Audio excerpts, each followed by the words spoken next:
Athletics baseball on Comcast Sportsnet, part of the NBC Sports Group. Last night, the Green and Gold's young talent led the way, ending the Yankees' domination in Oakland. Not realizing the magnitude of facing baseball royalty, 4 rookies shine. Yoenis Cespedes' 2-run home run supplied the offense, while the arms of A.J. Griffin, Sean Doolittle, and Ryan Cook dominated the Bronx Bombers' potent lineup. Tonight, fellow rookie Tommy Milone will look to follow in their footsteps, try and become the first 10-game winner on the staff. Can the A's master the mighty Yankees again? Game 2 is next.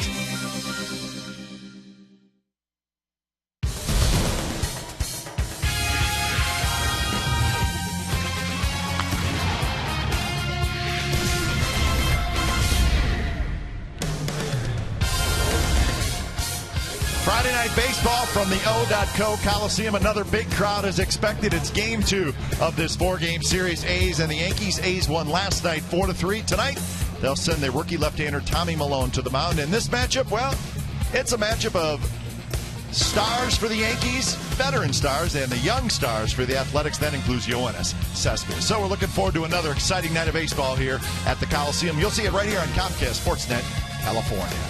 Good evening, everybody. Welcome to Oakland A's Baseball, along with Ray Fosse. I'm Glenn Kuiper. Well, usually when a team is playing great baseball, which the A's are, Ray, there's usually a group of unsung heroes, and it's the A's bullpen that fits that bill. They're doing such a great job. The starting pitchers really have to go about 6 innings because they can turn it over to a great bullpen, as was the case last night. And remember when the Yankees were in town, they didn't know who Sean Doolittle was. They found out last night, 3 up and 3 down. It was Grant Balfour as the closer. He's now the setup. Doolittle did a great job coming in and pitching the 7th inning.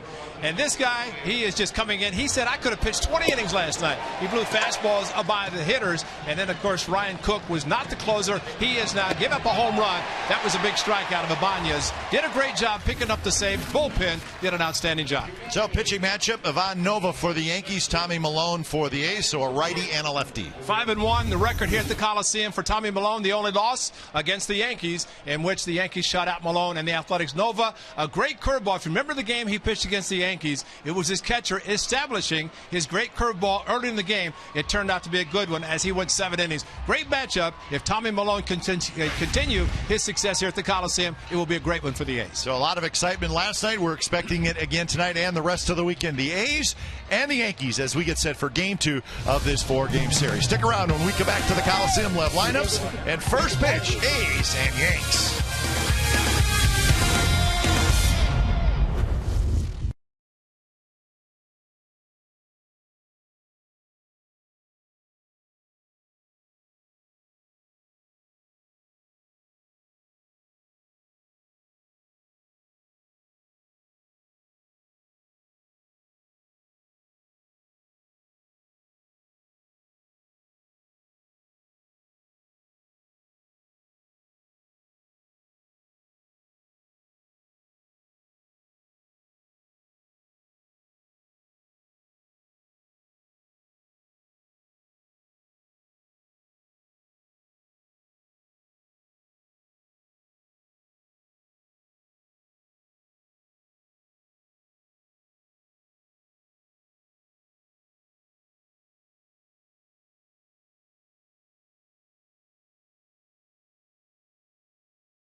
Comcast Sportsnet California is brought to you by AT&T, the nation's largest 4G network. AT&T, rethink possible. And by Toyota. Check out the great deals at your local Toyota dealer today. Well, it's Authentic Fan Friday tonight, and that means the Comcast Sportsnet Value Deck just above us, packed. They're having a good time, having fun. The Comcast Sportsnet Value Deck, always the place to be. Game time weather brought to you by the Santa Cruz Beach Boardwalk. Get to the beach. The admission-free boardwalk is open daily. A nice night, 69 degrees, so a little bit warmer than it usually is here at the Coliseum. That means it's going to be even more perfect on the weekend. It's just a nice night. Ball was carrying during batting practice, and the warmer weather creates that effect, so it's important that Tommy Malone tonight keep the ball down, utilize a changeup, maybe get some guys rolling over on the pitches, and give his infielders a lot of work. Yankees lineup tonight looks like this. Derek Jeter will lead off at shortstop. Curtis Granderson in center. Mark Teixeira at first. Alex Rodriguez DH last night. He'll play third tonight. Robinson Cano will DH. Swisher in right. Jones in left. Nix is at second. And Russell Martin will do the catching. There's your Yankees lineup. Tommy Malone looking for win number 10. As his only loss, as we indicated, came here at the Coliseum. His only one loss against these New York Yankees. Good changeup as he won his last start. That was against the Minnesota Twins over the weekend at Target Field. Defense for the Athletics. It has Cespedes in left, Crisp in center, Reddick in right. Inge, Sogard. That's right, Eric Sogard is back in the big leagues. Weeks at second, Moss at first with Kurt Suzuki behind the plate. So we'll tell you how Eric Sogard got back to the big leagues in just a moment. So Derek Jeter steps in, and we are set to go for game 2 of this 4-game series. Tommy Malone kicks, and the first pitch of the ball game is sliced foul.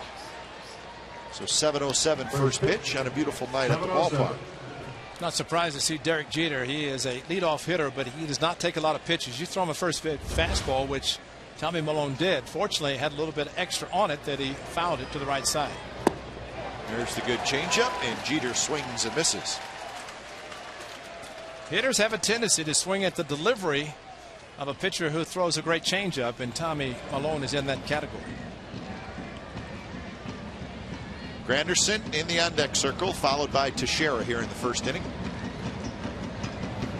And on 3 pitches, Jeter strikes out, and that's out number 1. So you saw Eric Sogard at shortstop. The A's have placed Cliff Pennington on the disabled list with elbow tendonitis. First time Pennington's been on the DL. So sometimes there's a reason for a guy struggling. Exactly. Felt it a couple weeks ago, right? Exactly, and that's he's trying to play through it, and thought the 4-day All-Star break would help. Did not help that much, so he is on the DL. Eric Sogard playing well at Sacramento. There's a shot toward right field. Reddick has it go under his glove. He does get enough glove on it to keep it from going past him, and Granderson's aboard. A lot of sun in right field, and that's what Josh Reddick is looking at. A little tough sometimes to pick up the ball off the bat. That might have been the case. And he's looking into the sun. The ball, as was the case last night, more of a sinking drive by Derek Jeter that was not able to handle. This one probably affected by the sun. He has his sunglasses on. They may not be helping that much. So here's Teixeira. Teixeira hit 5th in the lineup last night, hitting 3rd tonight. And the first pitch is a bit outside. 252 and 19 home runs, 64 runs batted in for Teixeira.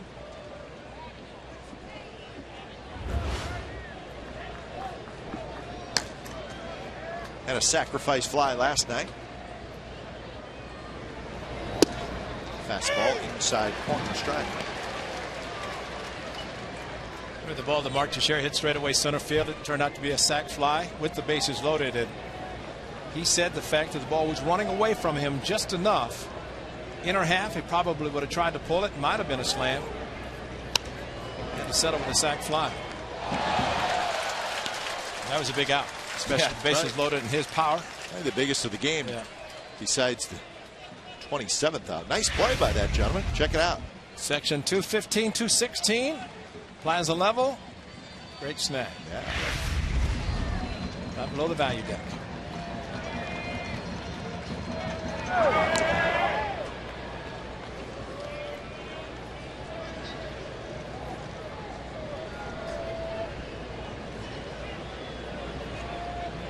Alex Rodriguez waits in the on-deck circle. A 1-out single by Granderson. Teixeira reaches for it. Suzuki flips the mask. He's going to have not enough room. First row right behind. Well, this was very odd. First and second, line drive left field. Cespedes thought he had caught the ball. The transfer dropped, and they ruled it a no catch, non-catch. And so Cespedes threw the ball back in, overthrew the third baseman. Griffin made your typical 7-1 put out.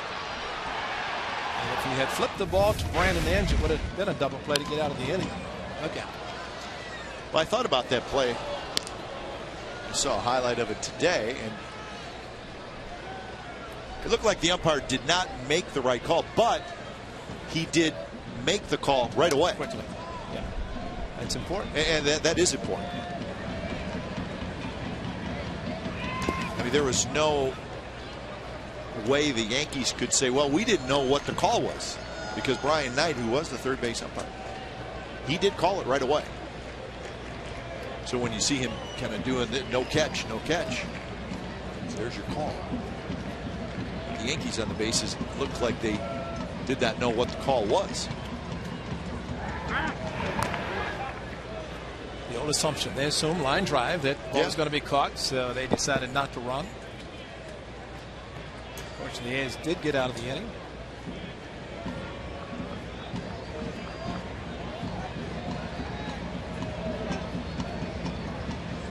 Pitch to Teixeira is tapped toward short. Sogard has it. They'll get the out at second. Throw back to first, not in time. Fielder's choice for Teixeira. Good changeup, and that is a very good pitch for Tommy Milone. As we know, you get hitters rolling over on the ball, and you just called up, you might as well get tested early, and that's what happens to Sogard. Nice feed to Weeks. No chance really for the double play. Ball hit too slowly, and that allowed runner Granderson to get on top of Jamal Weeks very quickly. No real collision, but up in and enough. He could not get enough on the throw. It's going to be tough to double up Teixeira anyway.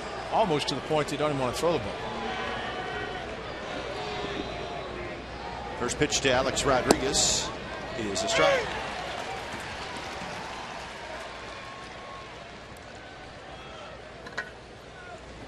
Changeup strike percentage this season goes by month.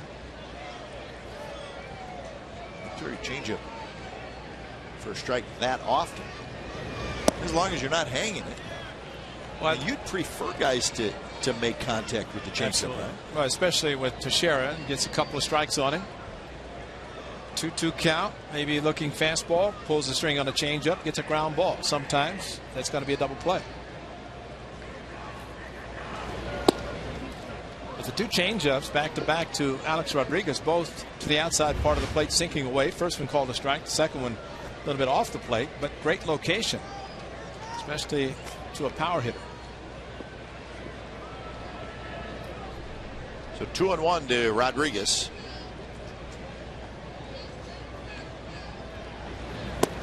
Now 3-1. Rodriguez had a couple of base hits last night. He also scored a run. 643 career home runs for Alex Rodriguez. Not your typical left-hander in the on-deck circle that you're going to be okay with. I think right now for Alex Rodriguez, does he sit changeup? Good time to throw it to the power hitter on 3-1. And he went with a fastball, and it's called a strike. High strike by Bill Miller. He might have been looking changeup and decided I better walk and hope it's a pitch out of the strike zone. Bill Miller liked it, and you can see why.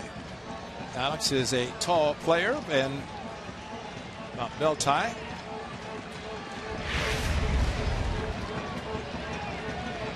So Teixeira will take off. And that one's chopped off home plate. Weeks charges, and he keeps his foot on the bag. And that was a heck of a play by Jamal Weeks. That was a great play. Wide receiver play. Base hit and a runner left. No score after half inning.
Starts with Coco Chris, then Weeks, Reddick, Cespedes, Smith, Moss, Inge, Sogard, and Suzuki.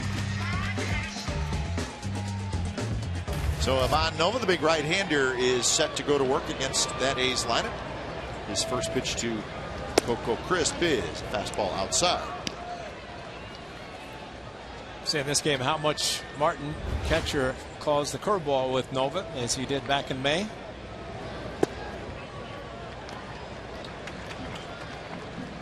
Well, last night swinging early in the counts. Martin, of course, did not start the game, as Stewart did. Came in late. Still 3-0.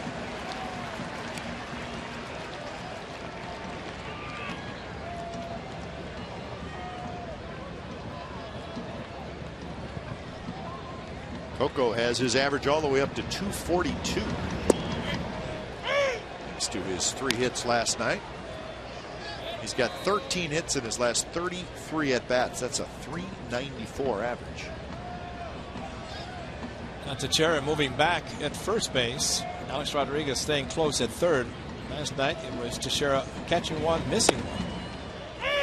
That will call the strike, and Coco doesn't like it. So neither team happy with Bill Miller's strike zone. I don't think Alex Rodriguez was too thrilled his last at-bat. And that's not a strike. Ooh. Yeah, Bill Miller set up on the inside right shoulder of the catcher. So there is an angle that will play into the calling. Home plate umpire. And that one hit toward Teixeira, and Coco's not going to be happy. And he ends up grounding out when probably feels like he should be at first base with a leadoff walk. Nova, 10-game winner for the Yankees. Not really overpowering. His fastball reached about 93. Throw 2 and 4 seam fastball, curve, slider, and changeup. 4.18 earned run average. Eddie Garcia last night over 5 ERA. With the Yankees offense that now scored at least 3 runs, 43 consecutive games. As the A's ended their 10 straight of 5 runs or more in a game. They stopped that last night. Nice easy delivery from Nova. Tall pitcher, but just a very easy delivery. But the ball jumps out of his hand, gets on the hitter very quickly. Weeks chases a high fastball. 0-2. This is the play that ended the top of the first. It was a pretty nifty play. And this is with Teixeira running. Thought there would not be a play at second, but it's like a ground or a throw to second. Jamal Weeks keeps his left foot on the bag as he caught it. Excellent play. Teixeira had to be thinking the throw was going to go to first since he was on the move on the 3-2 pitch. And it would have been a close play at first. I don't think they would have gotten it. I think Alex was out running out of the box quickly. And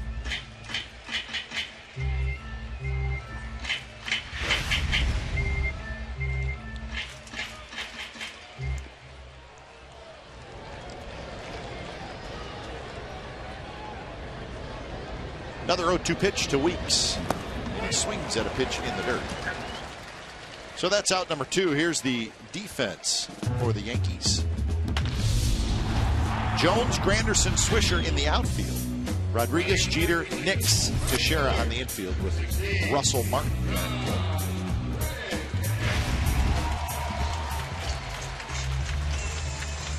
There's the future Hall of Famer, Derek Jeter.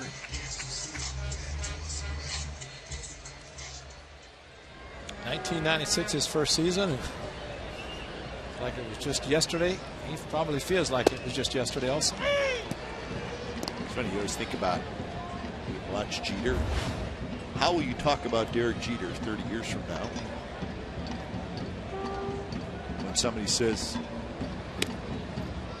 what kind of player was Jeter? Numbers were great. But I think the thing that stands out, I mean, the numbers are great, but probably just his leadership. They always talk about the Orioles way. There is a Derek Jeter Yankees way. Yeah, that's right. And just as much Derek Jeter's way as the Yankees way. It goes hand in hand, obviously. And I think somebody like that, you respect him enough as a player, and with his longevity and an overused term in the game of baseball, but I think it's appropriate for Jeter. He's a gamer. He loves to play the game. Only one season has he not played in October in postseason.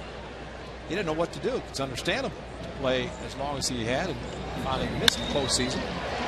And that one's fair. Shot down the right field line. And Reddick heading into second with a 2-out double.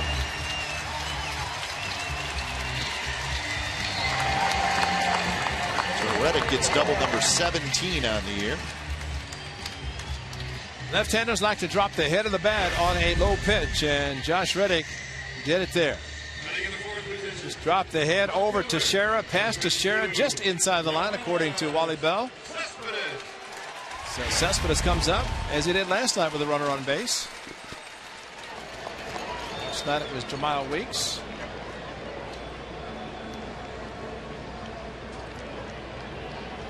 And Cespedes is a very hot hitter. 7-game hitting streak. 14 for 26 in those 7 games. The average now at 293. First pitch is a fastball inside, 92 miles an hour. That might have been a wasted fastball, just a pitch to show Cespedes. Nova, especially with his catcher Russell Martin, they like to use slider, curveball, something other than a fastball, especially with the runner in scoring position. We'll see how they approach Cespedes, who is a run producer. Again inside, and again it's a ball, 2-0. Slow pitch softball players, you'll love this. Curveball. He went down and raked it. A line drive in the left field, and no shot, or even Freddie Garcia loved it. So 2-0. That one on the ground. Jeter ranging far to his left, makes the play, throw to first, and he's safe.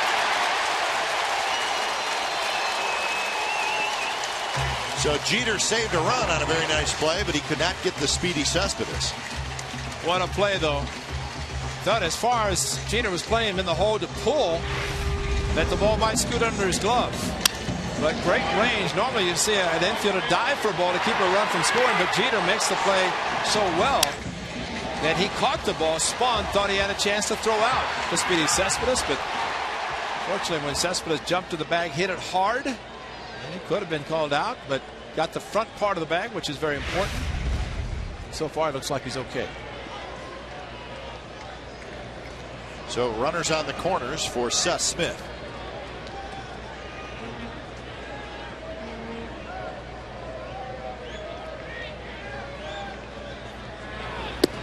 of misses outside.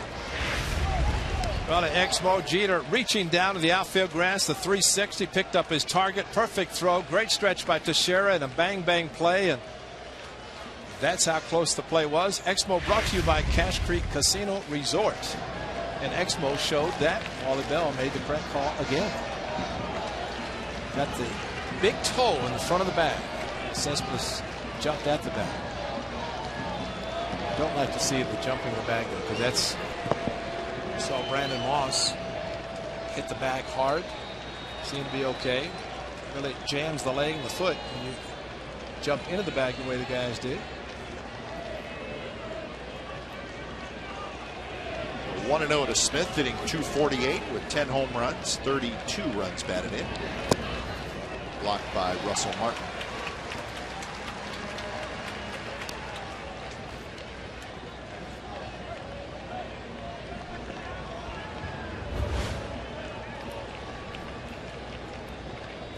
This will be the telling tale of the pitching of Nova and calling by Martin on 2-0 and a fastball hitter's count. What kind of pitch he gets.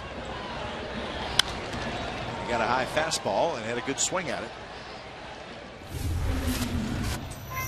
Big 2-out single last night for Seth Smith. Made it a 4-0 game. And he did say after the game, he said, yeah, I thought about being a left fielder. So that's a good idea. We wanted Dick Callahan to mention it. He's the DH tonight. Maybe Dick can mistakenly call him the left fielder and have two lefties. Just to get the thought out of his mind that he is DH. And that one is a fastball that runs up and away, and it's 3-1.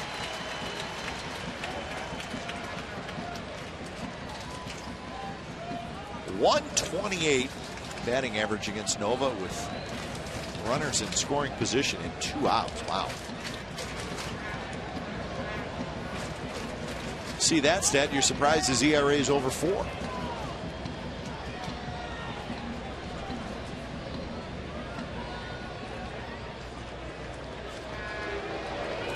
Quick meeting between Nova and Martin. A's are 48 and 44 on the year, so this is game number 93. And coming into today, they are a half game behind the second wild card team, and that's the Tigers. The A's and the Orioles a half game behind the Tigers. Both of those teams, though, won their games. So the A's will have to win to keep pace. And that pitch is outside, and the bases are loaded. So a 2-out rally for the Athletics.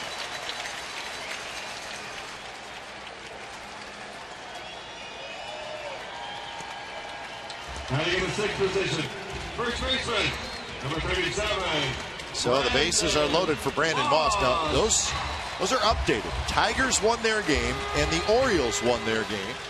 So the Orioles stay a half game back. The A's drop a half game back, pending the outcome of this game. Rays are still playing. The Indians lost, and the Jays won. So those are updated.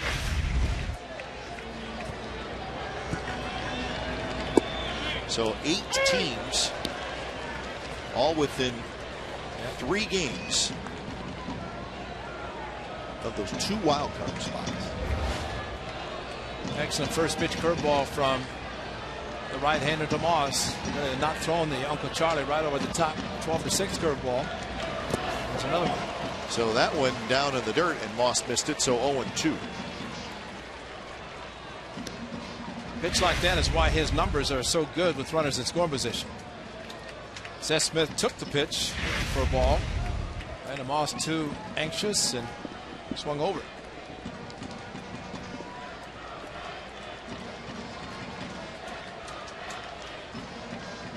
So 0-2. Moss trying to battle back. And another breaky ball. This time he rolls it foul.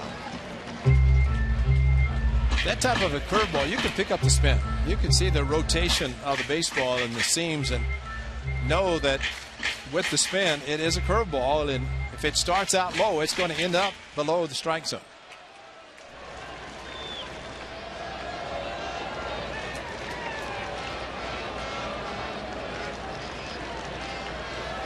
Another 0-2 pitch, and this one towards center field. Granderson coming in, and he's going to get there. Side retired. So the A's lead the bases loaded in the bottom of the first. No score after one.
Comcast Sportsnet California is brought to you by Roaring Camp Railroads. Proud to welcome Thomas the Tank Engine and friends. Details at roaringcamp.com.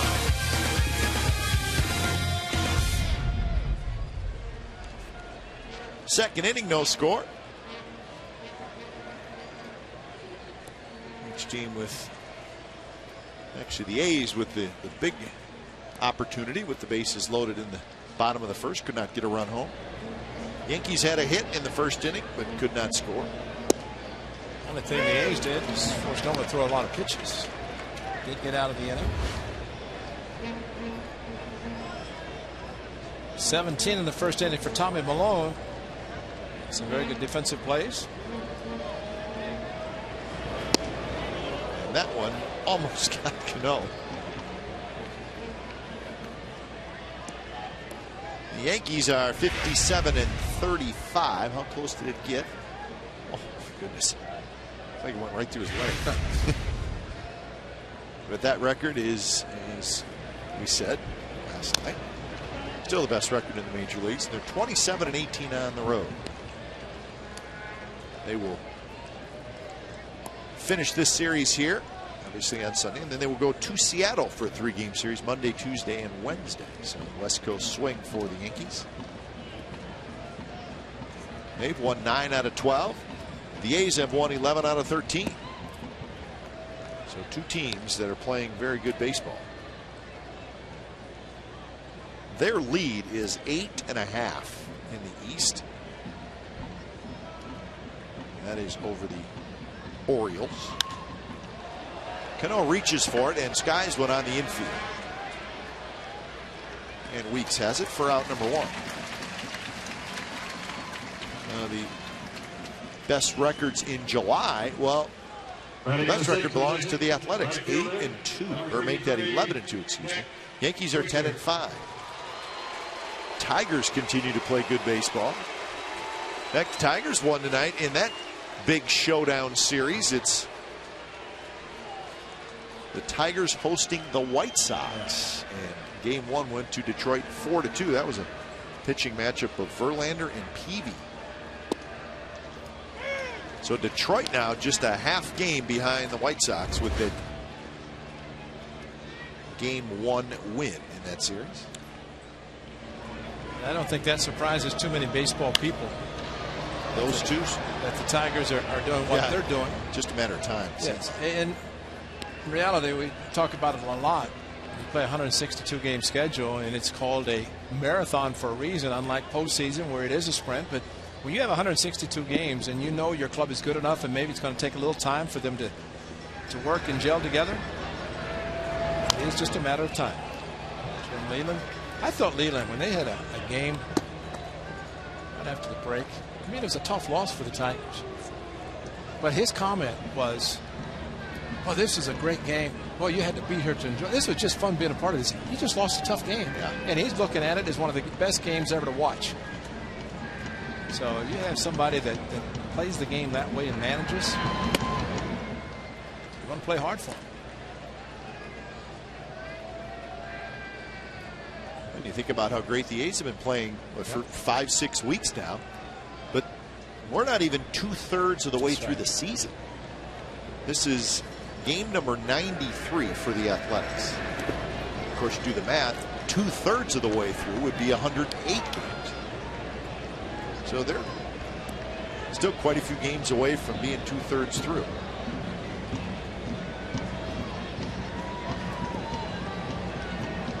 Brett Anderson, to your left, will be going out on his rehab assignment tomorrow. Swisher takes a fastball down around the knee. Strike 3 called. Second strikeout for Malone. And the A's 4th fireworks show of the season is on Friday, August the 3rd. The show is set to the sounds of the Olympics. It is presented by Chevron and begins after the A's play the Blue Jays here at the Coliseum. Bring the family and your picnic blankets and enjoy the show from the outfield grass. On-field capacity is limited. For tickets, go to oaklandathletics.com/fireworks. I think it's interesting now that little disclaimer is put in there because so many people want to go on the field that if you don't get out there early, you're going to be shut out. Yeah. So good crowd expected, and when David Renetti and his crew start putting the yellow tape out on the field to keep them off the infield, and they open the gates, take off. There's only so much room. That's it.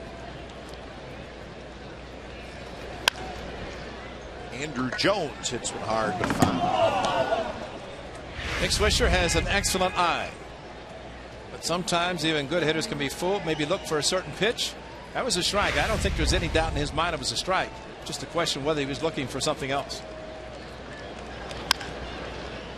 Another ground ball foul.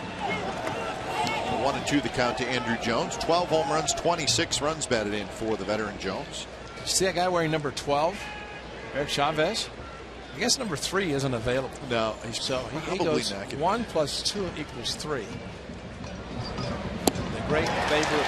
Change up, and that's a 3-up, 3-down inning for Malone with a couple of strikeouts. Bottom of the second coming up. Inge, Sogard, and Suzuki will hit for the A's.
Stay up to date everything athletics with Casey Pratt.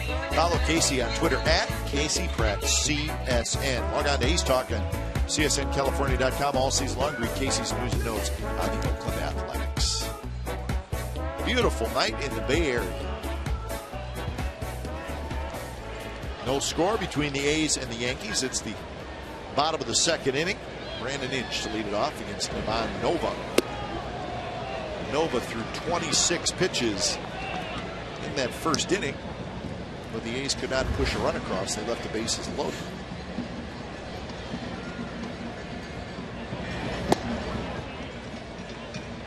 .197 for Inge with 8 homers, 40 RBIs. He was 0 for 4 last night.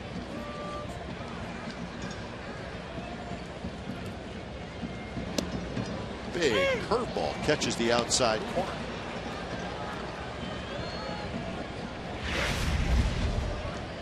It is a big curveball, and Russell Martin brings it back into the strike zone. Inge swings and misses, so that's strikeout number 2. Ivan Nova against the Athletics on the 25th of May, and as I mentioned, Russell Martin established the curveball early. Got thrown a lot, which happened to be out of the strike zone, but started getting it in the strike zone. That was the beginning of the sweep and the beginning, the continuation of the 9-game losing streak. The Yankees playing right in the midst of that streak.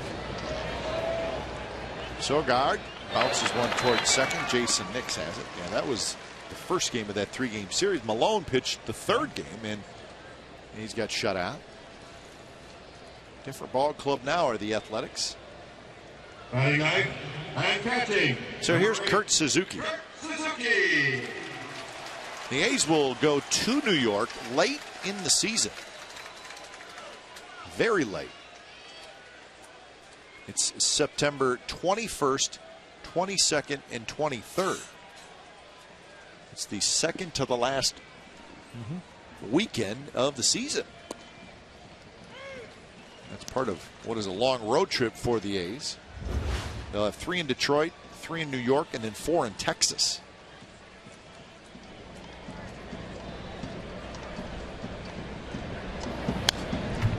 So the Yankees will probably be trying to wrap things up at that point.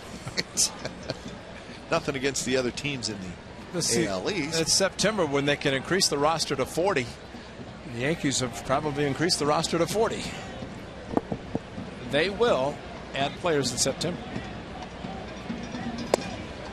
0-2 pitch. Suzuki swings and misses. So a 3-up, 3-down inning for Nova with a couple of strikeouts. 3rd inning coming up. No score.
Cache Creek's tropical riches win cash and prizes daily through September 3rd.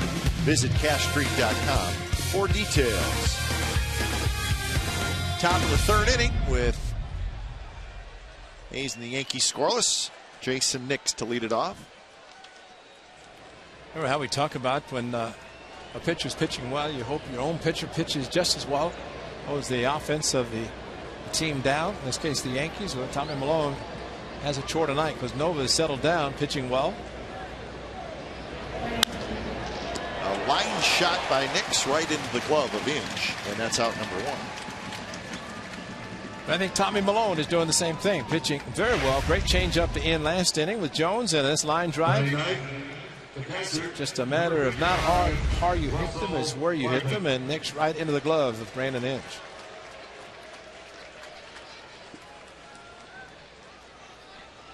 Well, we're getting used to A starters just rolling along.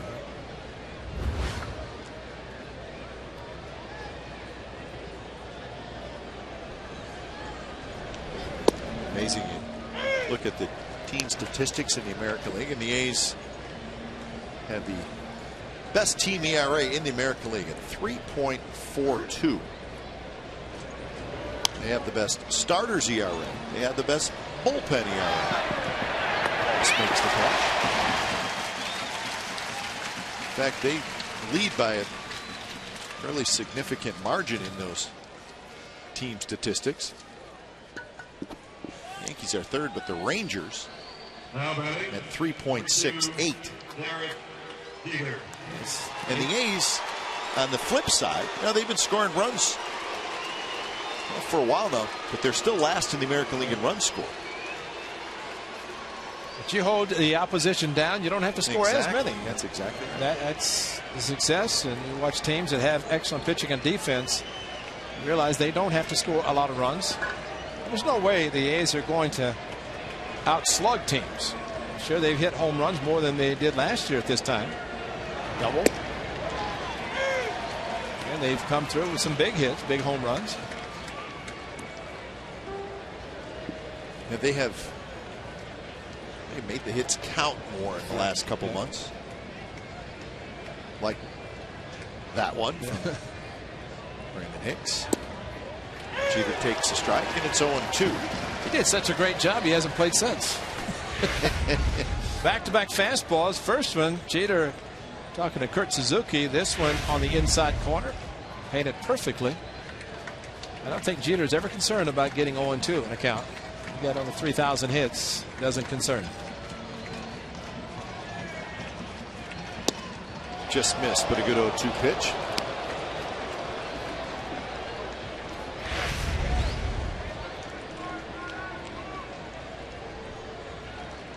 That was a great 0-2 pitch. There are times you get hitters swinging at them, times you get the umpire calling it. Well, this is where it's always kind of fun to watch the Yankees and know that it becomes more of a challenge, I think, second time through the batting order, third time through the batting order, because they do such a great job of adjusting to what the pitchers are throwing. So watch how they go at Malone this second time. Hey, game he pitched against them back in May, and that's exactly what happened. The Yankees started looking for pitchers. Andrew Jones got him. Has such a great changeup. Some guys can sit soft and be able to hit it. Sogard charges to get a good hop, straightens up and throws out Jeter. 8 in a row retired by Tommy Malone, so he's rolling along. No scores. We head to the bottom of the third.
That's Brandon.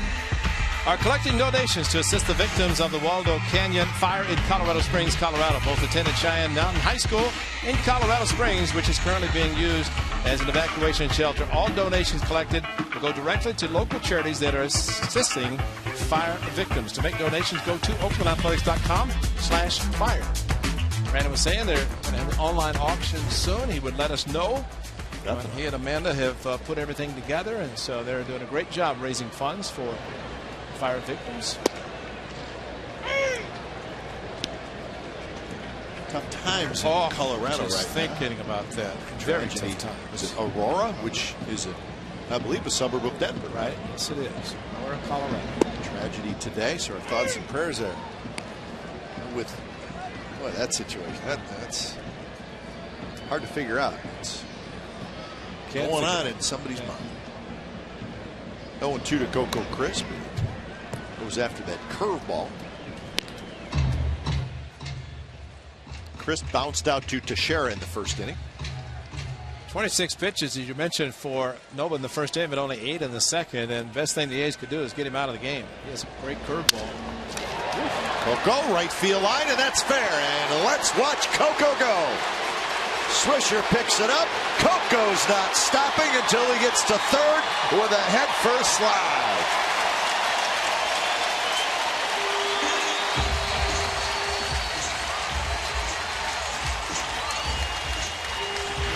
Still say one of the most exciting plays you'll see in baseball. Nova decided to throw a fastball, something straight, and Coco Crisp hooked it down to the corner, and Nick Swisher did as best as he could to get to the ball. But you're right, healthy legs, Coco Crisp, he's thinking 3 all the way, and it's all on his own. He looked quickly at Mike Gallego, but he was thinking 3 headlong, dive and slide, and what a great, great play. And this is a gift run, infield back with the exception of the corners. Coco with his 3rd of the season. That was a great leadoff triple. Should have walked in the first, as you said, and might have stolen second, getting scoring position. Now he's there with nobody out. First pitch to Weeks, not close. You're tempted as a catcher when you see a pitcher is throwing such a great curveball, and I think the plan for the Yankees, especially, nobody does not like to give him a fastball with runners in scoring position. He threw one to Coco, but he figured got to stay with the curveball. Martin has done a good job blocking them so far. Oh, this is fun to watch, especially a guy who's healthy and can't run. Did you ever run like that? Oh yeah, this morning. Is that when you woke up from the dream? To get the newspaper, I sprinted to the end of the driveway, put the brakes on. Jack said, "Daddy, what are you doing? Don't hurt yourself." Toward Granderson, he's going back, plenty deep. Crisp tags. Here comes the throw, and the A's lead 1-0. So Jamal Weeks with a sacrifice fly. It's his 14th RBI of the year. And the best thing you said, Granderson going back, which meant as shallow as he was playing with Jamal Weeks, by going back, he was not going to have a chance to throw out Coco Crisp. Excellent job of hitting, just using the big part of the field. And Coco in the starting blocks, he goes into a slide, as Granderson made a strong throw, but definitely not enough time.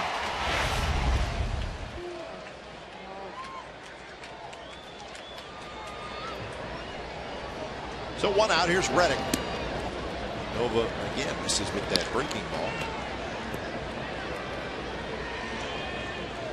Reddick doubled down the right field line in his first at bat. They're going 0 for 3 last night. Malone already has more runs against the Yankees in this start than he had in his start in May. That was a 2-0 shutout by the Yankees. This is what Mike Winters saw, and saw a strike, which is correct call. Expo doesn't lie. Fastball, strike on the outside corner, 1-2.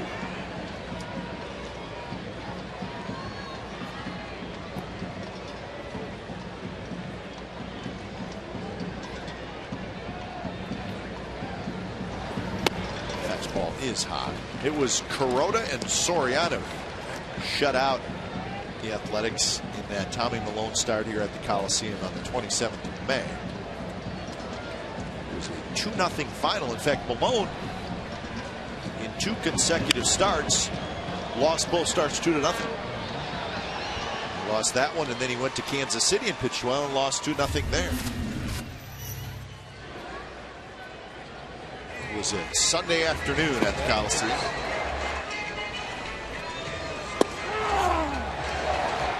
Pitch well, and you give up only 2 runs to best hitting team in the league. You deserve more than a loss. It's what he got, but pitched well. And remember, just a rookie. 8 wins before the All-Star break. Picked up his 9th against the Twins. His first start back after the break. Well, he's a rookie who leads the A's in innings pitched.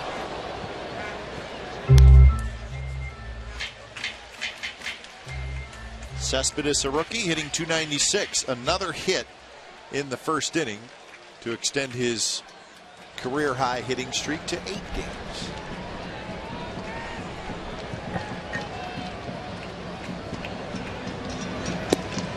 Fastball runs inside. His hit in the first inning was a ground ball up the middle that Jeter made a nice play on.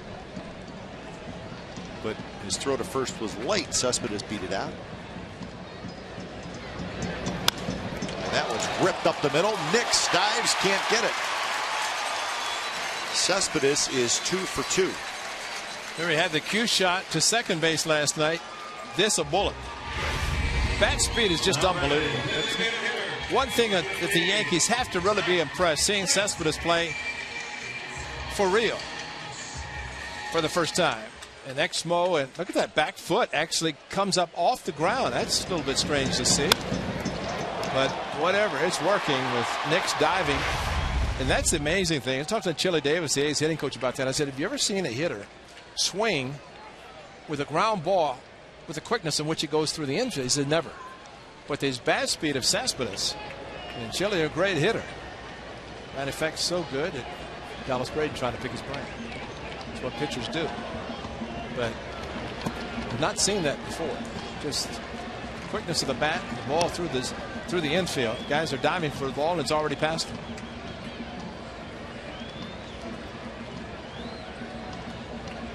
Smith walked to load the bases in the first inning.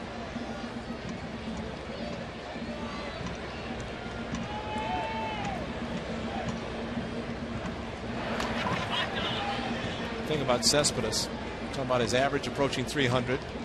Hit a home run last night for his 12th. His speed, he's a legitimate 5-tool player. He can do everything you want to see from a player, from fielding to hitting, speed, power. And he takes off.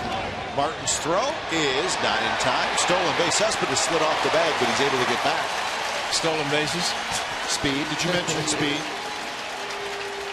The acceleration, and Ricky Henderson, the all-time greatest base stealer, when he took his first step, he was at full speed. That's what Cespedes just showed. He went around as Jeter was in front of him, so he tried to go around him, and that's quickness, even getting back to the bag. So he avoided Jeter and the tag.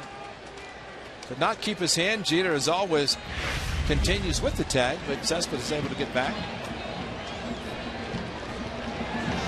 Smith, a shot fouled on the right field line. Remember Ricky stealing, as soon as he took off the first step, full speed. La Potencia. Venezuela, man. The power, and he's got it all. Power in the legs, power in the swing. I think just as importantly, he's having a lot of fun playing the game of baseball. He's starting to look like he's more relaxed. Yeah. That one tapped back to Nova, who reaches out with his throwing hand, grabs it, flips to first side, retired. He looks to be okay. A's get a run. Coco Crisp with a leadoff triple. Weeks with a sacrifice fly. And we're through 3. It's the A's 1, the Yankees nothing.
Could be him.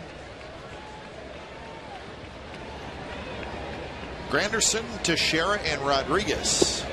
2, 3, and 4 for the Yankees. Malone, a first pitch strike.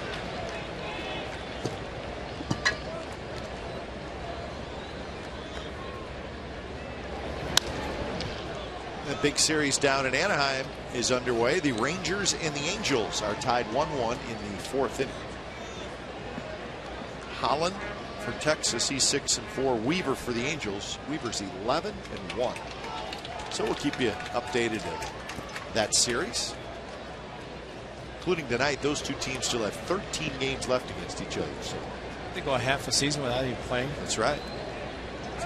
6-game lead for Texas over the Angels in the West.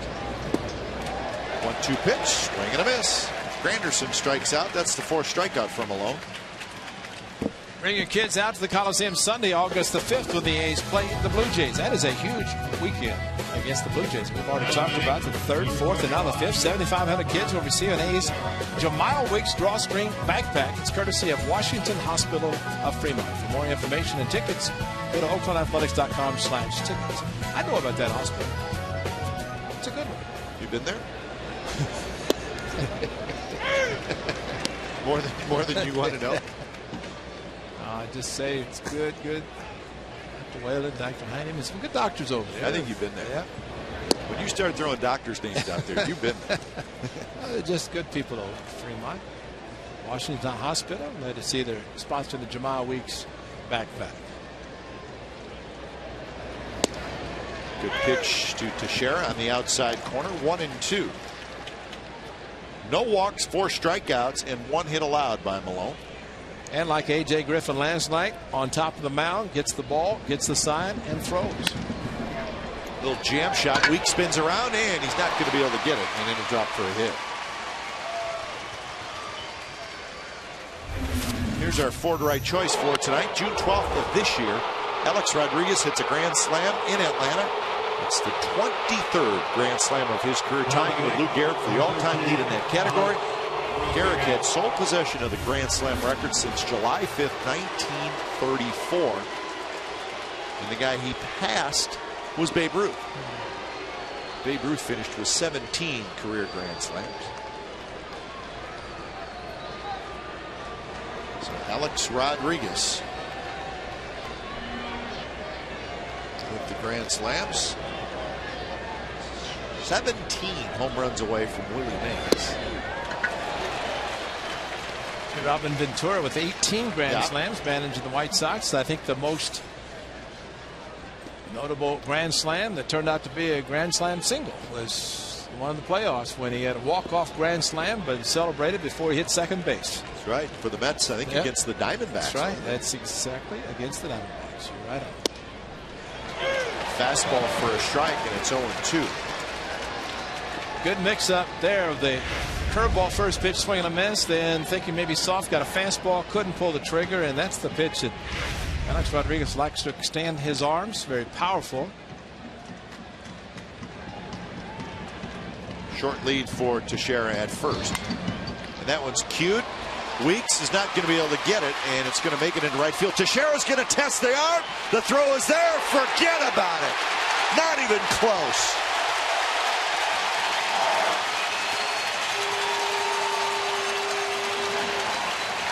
Not a very good idea, and you could tell that Reddick was going to have a great shot at him, and he hesitated a little bit around second base. I think the hesitation, Kuyp, was he saw the ball got past Jamal Weeks.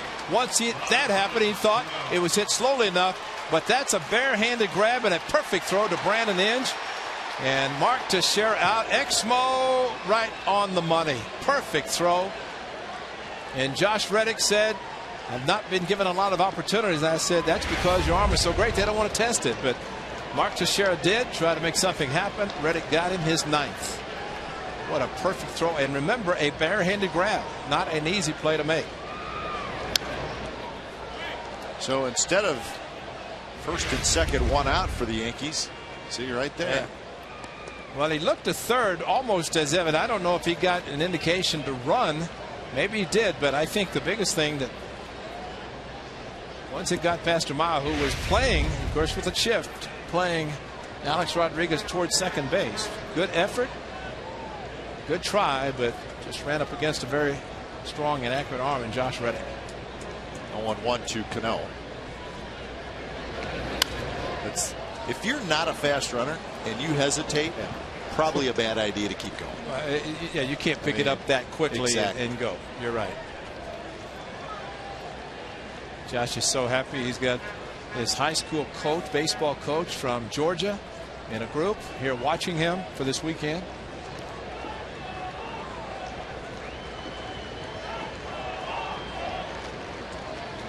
Rodriguez short lead at first. 0-2 to Cano. Strike 3 called on the outside corner. 5 strikeouts for Malone. Cano does not agree. Reddick putting on a show with his arm, and the A's lead 1-0.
Brought to you by Evergood Sausages. Pick up Evergood Sausages at your local grocery store today.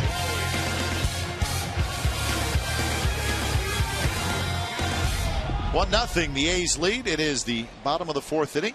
It's a good look at the Comcast Sportsnet Value Deck. Pretty good crowd up there tonight. Authentic Fan Fridays here at the Coliseum. A's trying to make it 2 in a row over the team with the best record in the major leagues, the Yankees. Well, we talked about you play solid defense, you get great pitching. You don't have to score a lot of runs. The A's have 1, trying for 2. And Moss rips one to the gap and one hops the wall. And Brandon Moss is going to hold up at second with a leadoff double.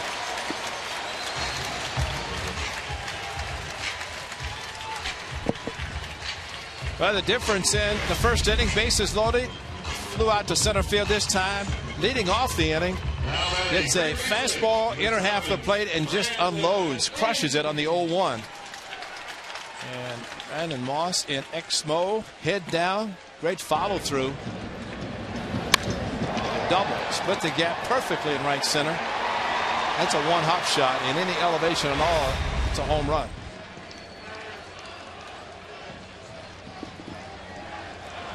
So runner in scoring position, nobody out for Brandon Inge.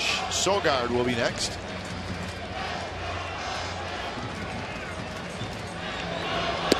Inge takes a first pitch strikes. Inge struck out swinging in the second inning, one of 3 strikeouts by Ivan Nova. Well, last night had the shot of Brandon Inge. He had a check swing followed through with the bat, and he had a kind of a funny look going back into the dugout. He was saying that that one hit toward right center, and nobody's going to get it. And that's off the wall. Swisher plays it quickly. Moss will round third. He'll come in to score.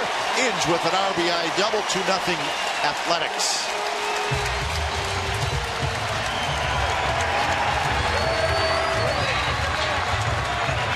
Great approach, just simply trying to hit a ball to the right side to advance a runner. Boy, did he crush it. Another line drive, another mistake by Nova. Wanted it inside. It was outside. And Brandon Inge once again extending the arms. Crushed off the wall. An easy double for him. Great swing. He is powerful.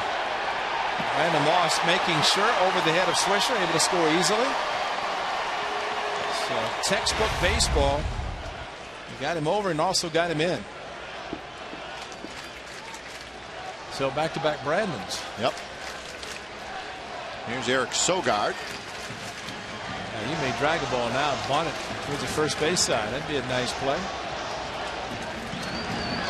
Sogard takes a stride. If you're just joining us, Eric Sogard called up from AAA. Cliff Pennington placed on the disabled list.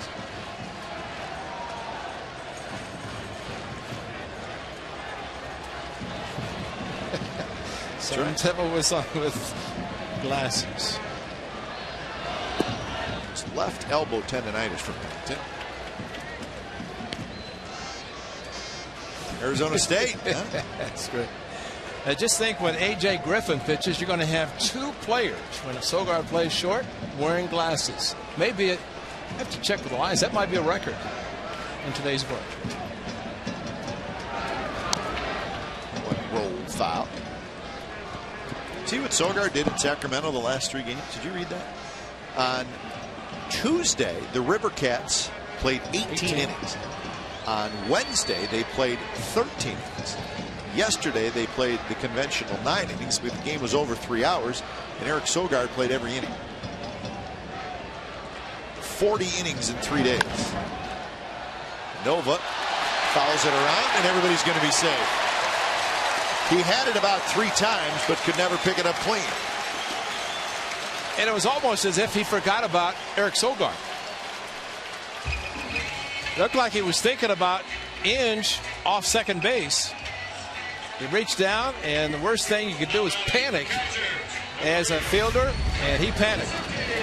Reached down, had it. So Inge was off, and then just gave up. And that's the surprising part. There he knocks it down. Goes through his leg. See him looking at Inge? Yeah. It's he was worried about Inge and not Sogard. And Inge was getting back easily. After he initially took off, he was going to get back easily. Got an error. And here's Kurt Suzuki.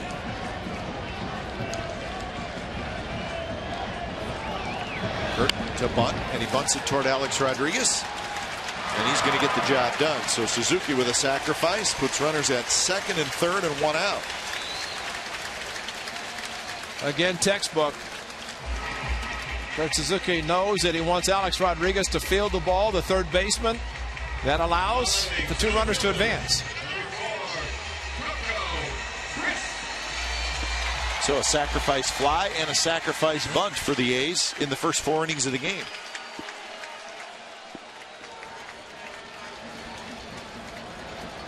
Bob Melvin was pointing to his eyes. Watch, see what the infielders do. Telling Mike Gallego and also Brandon Inge at third.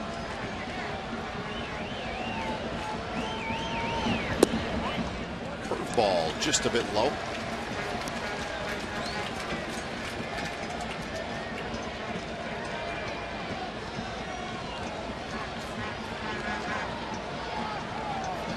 Crisp with a ground out and then a triple leading off the 3rd inning, and he scored on Weeks' sacrifice fly. Another breaking ball. This one is a strike.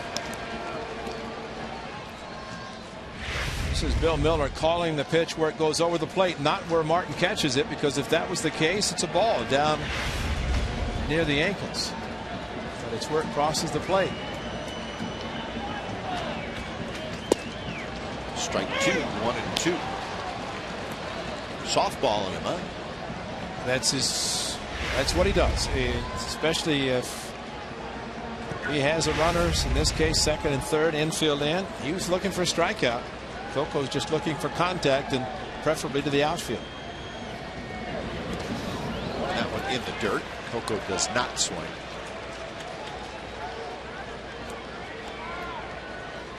These are times when catchers are very important. Runner at third. No stride by Coco. Ball in the dirt. Excellent block by Russell Martin. Pitcher, you have to have confidence in your catcher. You throw the curveball down where you're supposed to and have confidence that he will block it. Kurt Suzuki is perfect in that regard.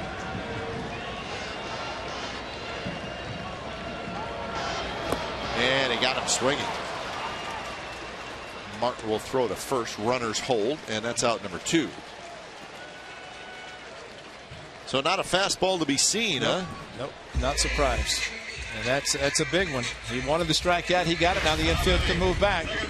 So he stayed with the pitch. That off speed. Freddie Garcia last night. And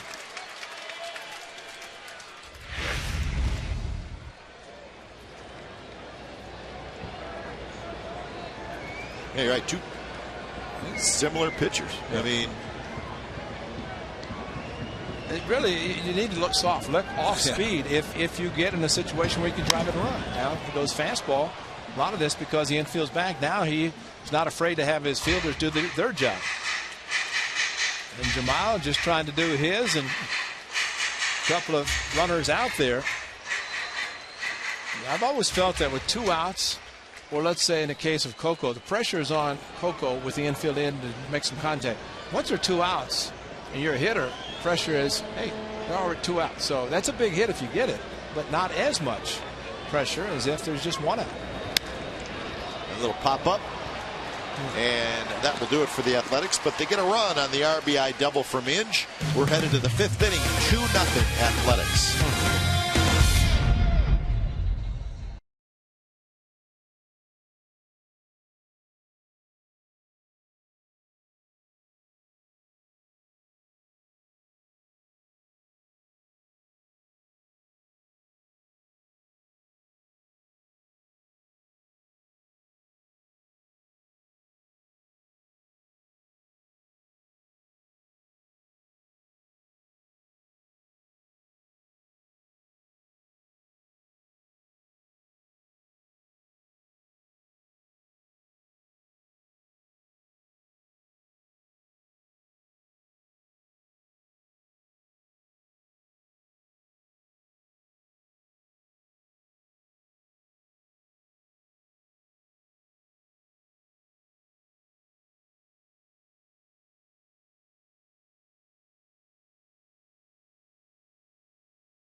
Twice.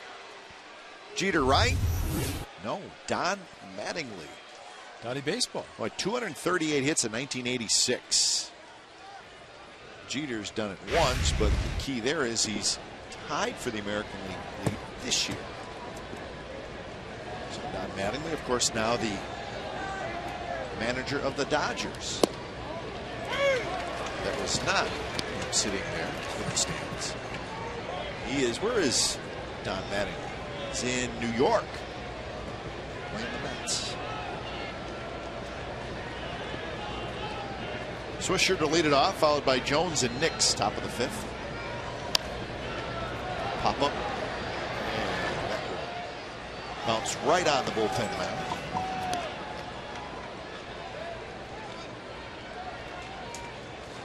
So as always, Ray, the rumors are heating up, but there were a couple trades today. An interesting one, you see where the Royals, who had just designated for assignment Jonathan Sanchez, which means you have 10 days to trade him. Well, they did trade him. They traded him to the Rockies for Jeremy Guthrie, which I was a little surprised by. We certainly have not seen both these guys all year, but I still think Jeremy Guthrie is a quality starting pitcher. Obviously, confidence may be shaken a little bit, but yeah, just get him out of Colorado. I just think he could still be a quality pitcher. Jonathan Sanchez, there's a little more iffy there, but the point is nothing against Sanchez, but I would have thought that the Rockies could have got more for Guthrie. That's a good point. I don't know. Especially if you DFA designate a guy and then you have the time to trade, and that means that really you could have waited. Nobody picked him up. You could have negotiated with him as a free agent. And there's the changeup, and Swisher strikes out for the second time. It's hard to do. Swish is very good, very knowledgeable of the strike zone, protects, but when you have a good changeup like Tommy Milone has thrown this season, and especially tonight, that's what happens. Good hitters look and are fooled badly. And Swish way out in front of the changeup. So here's Jones, who struck out swinging in the second inning.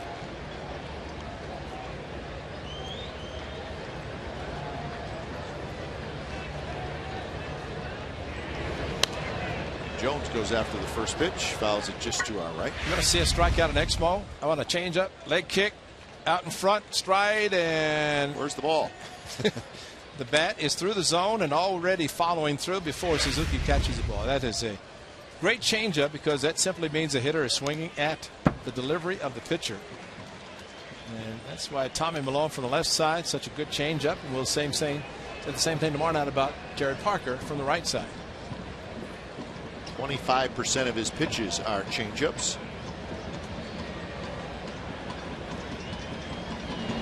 2 pitch. He tries it there on Andrew Jones, but misses outside.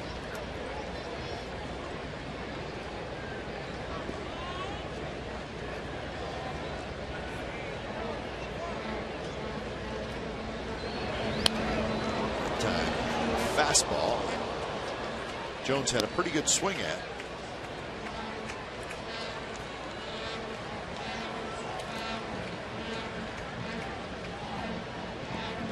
On the phone, made the play. 1-2 pitches in the dirt. There was a 10-player trade made today. That's right, 10 really? Like the old days. Wow. It was between Toronto and Houston. Run through that after Jones is at bat. They're taking in 10 players. So volume-wise, a blockbuster. Swing and a miss, struck him out. Another changeup, make it 7 strikeout. Before the trade, we have to tell you about this. Tell me about it. I want to know. All right. Dying to know. Because when you're away, and you're going to be away from the Bay Area and can't watch the A's on Comcast Sportsnet California, take your team with you with MLB.tv. Subscribe today to see every A's out-of-market game live online in HD quality. Features include choice of home and away broadcast, multi-game viewing, the ability to pause and rewind live games. A lot of K's there. Visit OaklandAthletics.com to order MLB.tv baseball everywhere. It is good, folks. Get a chance, get it, and you'll see exactly what we're talking about. Especially if you can rewind live games, you can look at the games in progress and HD quality. Pick your games. All right, pick a game. You better wait till the next half inning because you're not going to have enough time. I'm going to whip right through it. Okay. Trust me. Better hurry. The Toronto Blue Jays got pitcher J.A. Happ, a left-hander. Yeah, good one. And relievers Brandon Lyon and a youngster David Carpenter. So Toronto desperately need pitching. And the Astros get Ben Francisco, an outfielder, Francisco Cordero, the reliever, and 4 minor leaguers. And they're to be named later. There's your 10. Strike 3 called. So Milone strikes out the side. We got the trade in. And it's the heart of the order coming up for the Athletics. Reddick, Cespedes, and Smith. 2-0 Athletics.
this, folks. Change up, switcher. Change up, Jones, strikeout. And then he fools Nix with a fastball, throws him with an 0-2 fastball. So that's 4 Ks in a row by the A's Tommy Milone, mixing up his pitches perfectly. He and Kurt Suzuki on the same page. Reddick to lead it off, and then Cespedes and Smith against Nova. A's with single runs in the 3rd and the 4th. Tommy Milone cruising along with 69 pitches through 5 innings.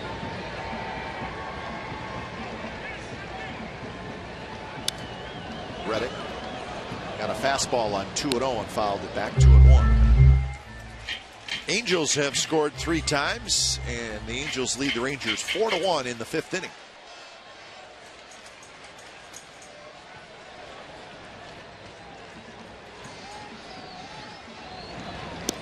Big overhand curve, stays inside, 3-1. And the A's last night did something that you always like to see a club do, and that is add on. 1st and the 3rd, they scored 2, but they had more opportunities. Tonight, they had a big opportunity last inning after scoring 1, but left a couple of runners on. Reddick rips one fair.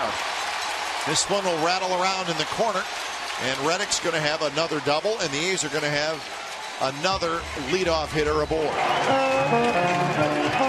So take advantage of the opportunities and capitalize. Nova fell behind, got the 3-1. And a duplicate of the hit in the 1st inning. Fastball, missed location, as was the case. An Exmo, leg kick, foot down, swing through, and a great one on top of it. That is a great swing. Josh Reddick. And you can look at his size and say, how does he do it? Don't look at his size. Just watch him. He can do it. He has a great swing. He's not the muscular type, but he knows how to swing the bat, look for pitches, and make good solid contact when he gets the pitch. First pitch to Cespedes, inside corner strike. That is 4 doubles and a triple for the A's in the first 5 innings.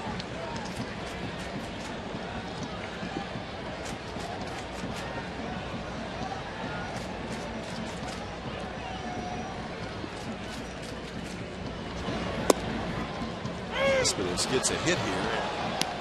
His average is going to go over 300.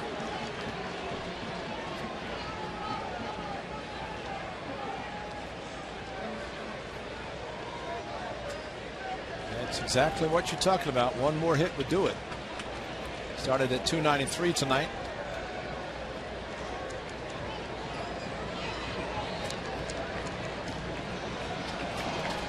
Oh, 2 pitch.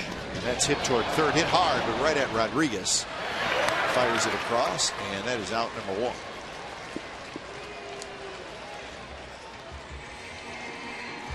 Well, pretty impressive. Saw a couple of curveballs and reacted on a very good fastball from Nova and hit a bullet, but happened to be right at Alex Rodriguez. And Rodriguez looked Reddick back, and he almost took too long by looking back because Cespedes was flying down the line.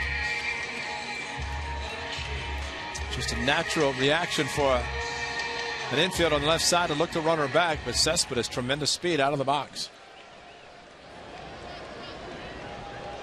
So an RBI opportunity for Seth Smith.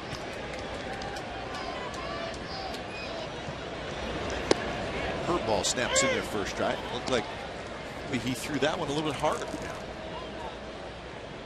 Smith a walk in the 1st and a bouncer back to the pitcher in the 3rd.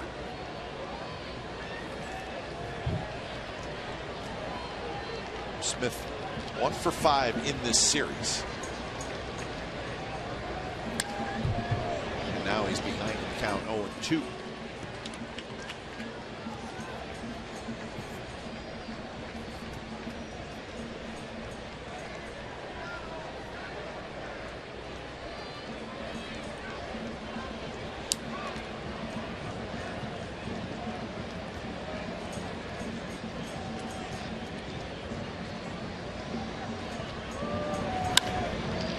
Teixeira on the backhand. And the seat of his pants throws to Nova, and they get Seth Smith for out number 2. So Reddick heads over to 3rd. Here's our Chevron pitching matchup for tomorrow night's game against these Yankees. Phil Hughes and Jared Parker. Number 37. So a couple of right-handers will go at it. It'll be an hour earlier tomorrow night, 5:30 A's pregame live, and then 6:05 first pitch. So Saturday night baseball from the Coliseum. Day game on Sunday. The A's will travel on Monday to Toronto. That'll be a 6-game road trip. 3 in Toronto and 3 in Baltimore.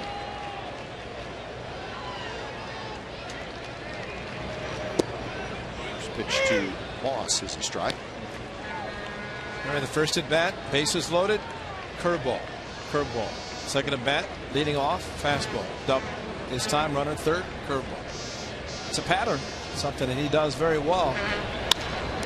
Up the middle, Nix ranging to his right makes a pretty nice play, and the A's, the leadoff double by Reddick, they can't get him home. We're headed to the 6th inning, 2-0 Athletics.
Provident Credit Union Super Reward Checking is better than free.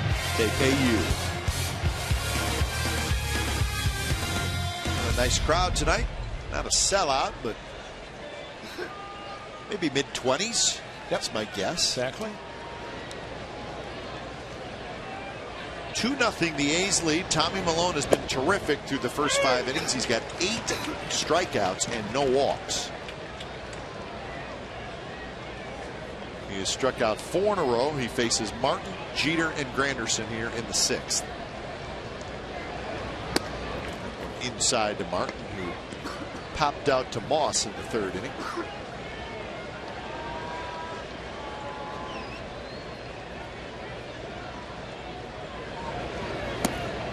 Changeup misses. Well, the A's have 2 runs. Tommy Milone pitching great. His 3 hits in the first 5 innings, but also knows that they could have more runs on the board. Excellent changeup, backed up changeup. That's one thing that Kurt Suzuki does a very good job with Tommy Milone. Not afraid to back up changeups, keep throwing them, and first one missed outside, came right back with another one after the hitter definitely looking fastball. This one's looped to shallow left field. Sogard is going to get out there, and he makes the catch. So 1 out here in the 6th inning. Here's our Subway Eat Fresh Ask Len and Ray question. Log on to csncalifornia.com to post your question. Bill from Sacramento asked, how is Roy Steele, the voice of God, doing these days? Well, we asked Troy Smith, the A's senior director of marketing. He said Roy's doing well. He's living in Auburn. Good news is he will be coming to the 20-game win streak celebration on the 18th of August. And he hopes that he'll be able to play a part in the pregame celebration as the public address announcer. So we love Roy Steele. I'm sure he's watching. We wish him the best of luck, and we'll look forward to seeing him on the 18th of August. I just saw Chet Farrell as he was heading over to Diamond Vision, good friend of Roy's, and here it is on the bobblehead day, April 17, 2010. The voice of God. There is Chet Farrell, his good friend, catching the first pitch, giving the high target, and Roy threw a strike. Well, he is, and there's no doubt that the voice of God, Roy Steele. So you play in Oakland, you have Roy Steele introduce you, you play Yankee Stadium. Yes, unfortunately, he passed away, and that is Bob Shepard. But every time Derek Jeter, there's Chet Farrell, working over in Diamond Vision for many, many years. But Derek Jeter still has late, great Bob Shepard introduce him at Yankee Stadium. So we'll find out in September as he introduces Derek Jeter. As he plays, he will be introduced by him. Which might be it forever. Well, this is the fastball, and that could have been called a strike. That was close enough that Derek Jeter probably would not have had anything to say to Bill Miller. Fastball into Jeter, and he grounds it foul. Count remains 1-2. By Tommy Milone, it seems like he's been ahead of every hitter.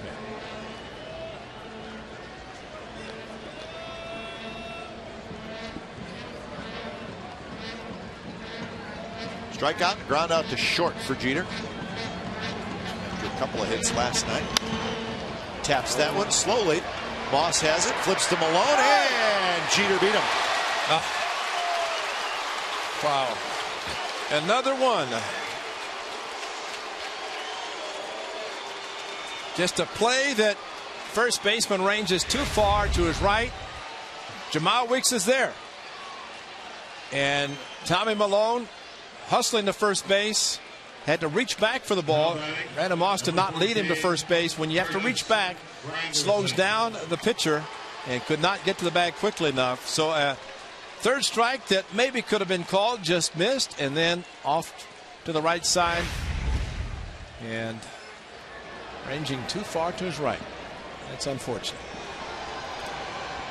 So here's Granderson, one out. That's the fourth hit for the Yankees.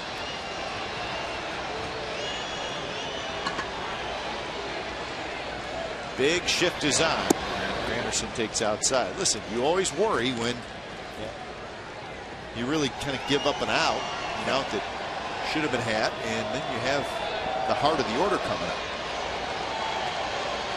It takes an easy, relatively easy inning, turns it into a stressful inning, even just with runner on base, because these guys have the power at this part of the order. Slider for a strike, 1-1 to Granderson, who singled in the first, struck out in the fourth.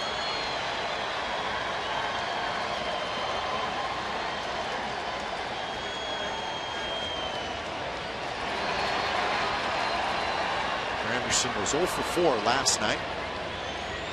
Jeter, short lead, and now 2-1 is the count.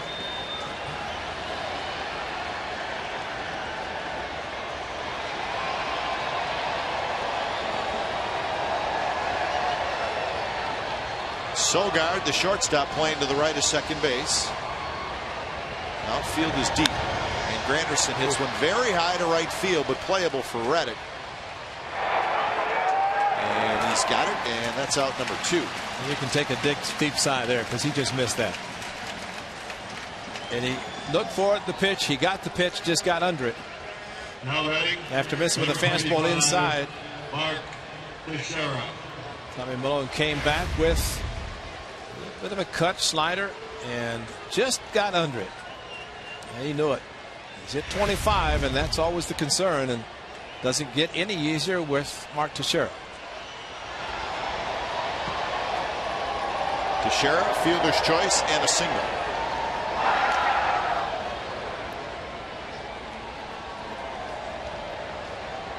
I see Derek Jeter looking back to Wally Bell, saying maybe trying to get him to think about a balk call.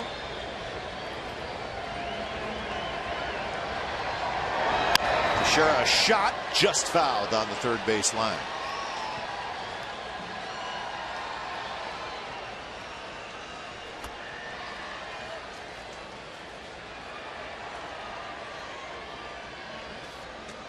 Teixeira 0 for 3 with a walk in last night's game.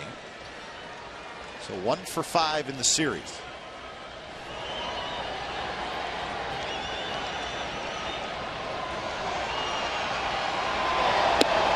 Lays off the high fastball. That was pitch number 85 for Malone. Well, that's where you have to throw the fastball if you're going to throw it to the power hitter. Likes to extend his arms. Has power to all parts of the field. Inside could be just as much as a waste as anything. They're going to go back in with another one. And there's a shot to left field, and that's a base hit. Didn't get it in enough. 2 on, 2 out for Alex Rodriguez.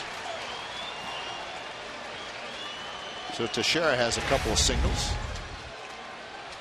Sometimes as a hitter you just feel the catcher inside again. He's off the plate, closes up after opening with his stance. And just happy he got some topspin on it to keep the ball in the park.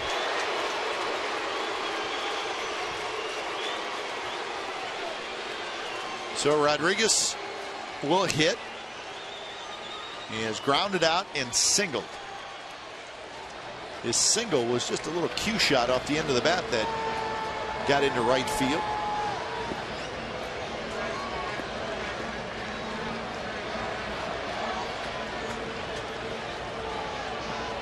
So 3 for 6 in the series with 3 singles for Rodriguez. The first pitch had a good rip.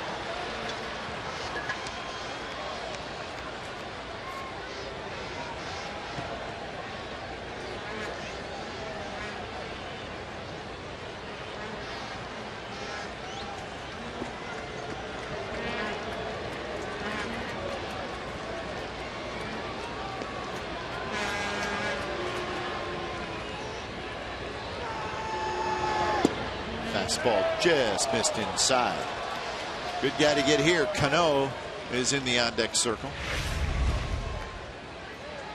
Just off the plate, had the height. I think Suzuki thought it had the plate also as he held it for Bill Miller. Didn't hit the call.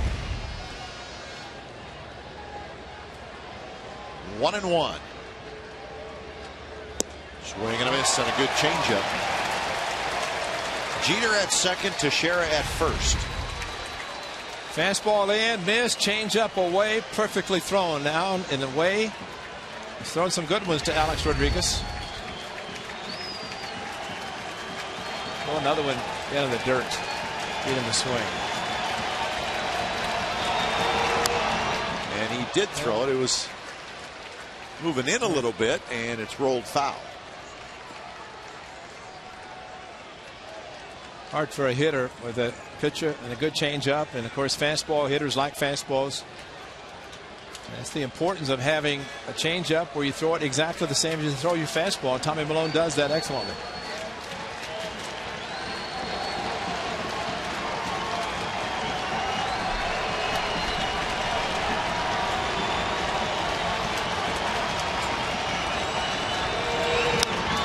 Tapped toward in. She's got it. He's going to go to second. Side retired. So Malone gets out of it. A couple hits and a couple of runners stranded for the Yankees. Bottom of the 6th coming up. 2-0 A's.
Coors Light Freeze Can.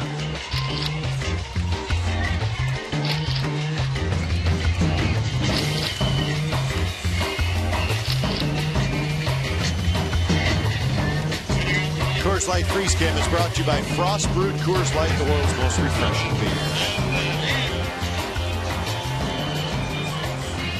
2-0 A's lead, bottom of the 6th inning. Inge is going to lead it off. So the bottom 3, Inge, Sogard, and Suzuki. Nova's first pitch in for a strike with a big overhand curve. Inge had an RBI double in the 4th inning. Back-to-back doubles to start that inning. Moss and Inge. His fastball runs inside. Nova has allowed 7 hits. He has struck out 4. He has walked 1. He said that it seems like Tommy Milone's ahead of every hitter, which he has been pretty much, but also seems like the A's should have about an 8-run lead. Yeah. But that's what makes his game so great. 2 very good teams playing head-to-head. That's why in pitching, and Tommy Milone is showing it. Great sequence of pitches getting Alex Rodriguez out last inning, top of the inning. A's have stranded 7 through the first 5 innings.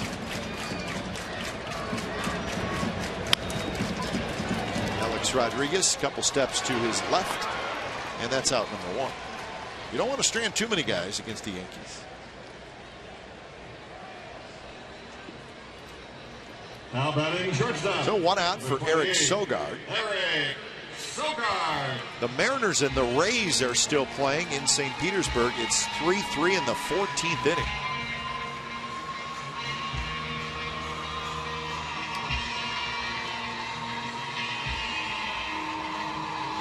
Angels 4, Rangers 1 in the 6th inning.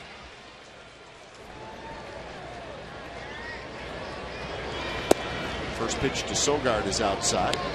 Sogard has grounded out and reached on an error by the pitcher.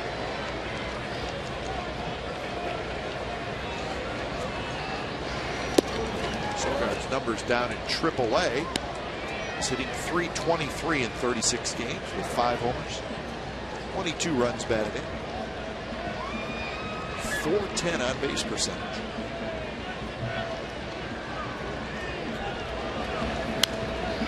In all those extra inning games, and Eric Sogard playing all those innings. Our good friend Johnny Dasco calling all of those innings by himself. All by himself. He might have been calling the ushers, come up and help me, just come and visit with me for a little bit.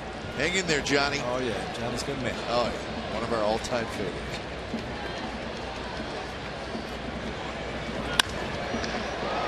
What did we say was the Johnny was with us for what? Month. Yeah. About a month.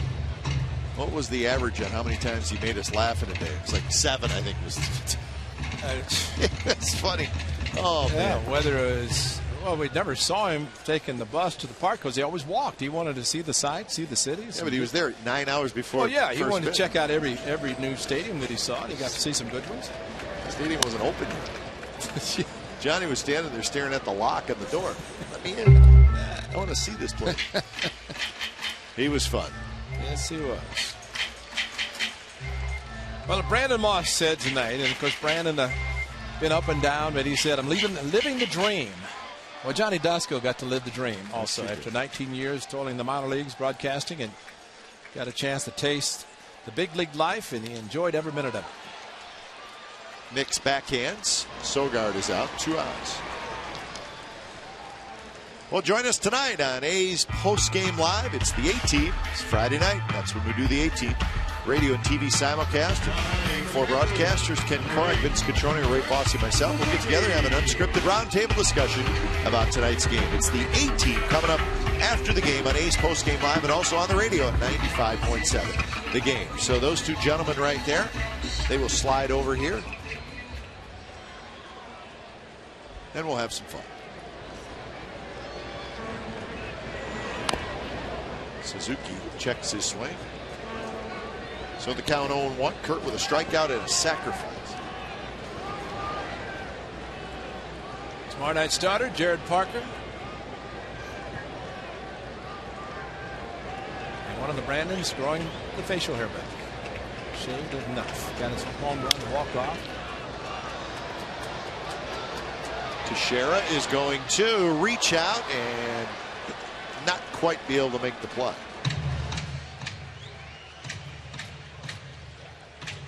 So 0-2 to Suzuki. Bullpen is empty, so Tommy Malone will head back out for the 7th. That is a padded low wall that Mark Teixeira took a peek to see how close he was. Just put the glove out, reaching, and just came up a little bit short. Yankee Stadium, he doesn't move. So Suzuki strikes out. That's a 3-up, 3-down inning, and 6 in a row retired by Nova. 2-0 A's after 6.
May not be reproduced or retransmitted in any form, and the accounts and descriptions of this game may not be disseminated without the express written consent of Athletics Investment Group, LLC.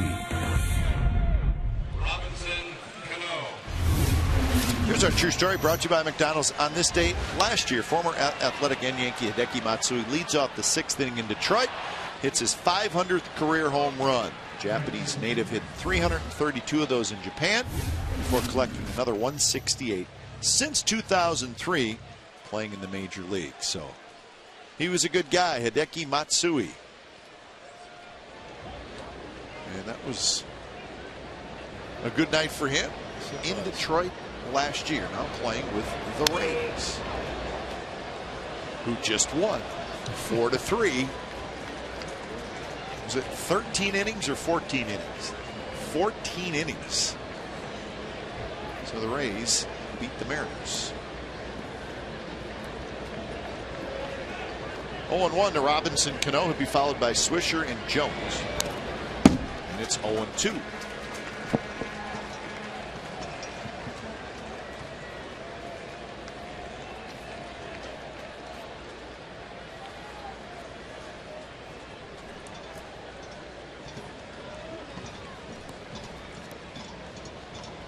What was the crowd tonight?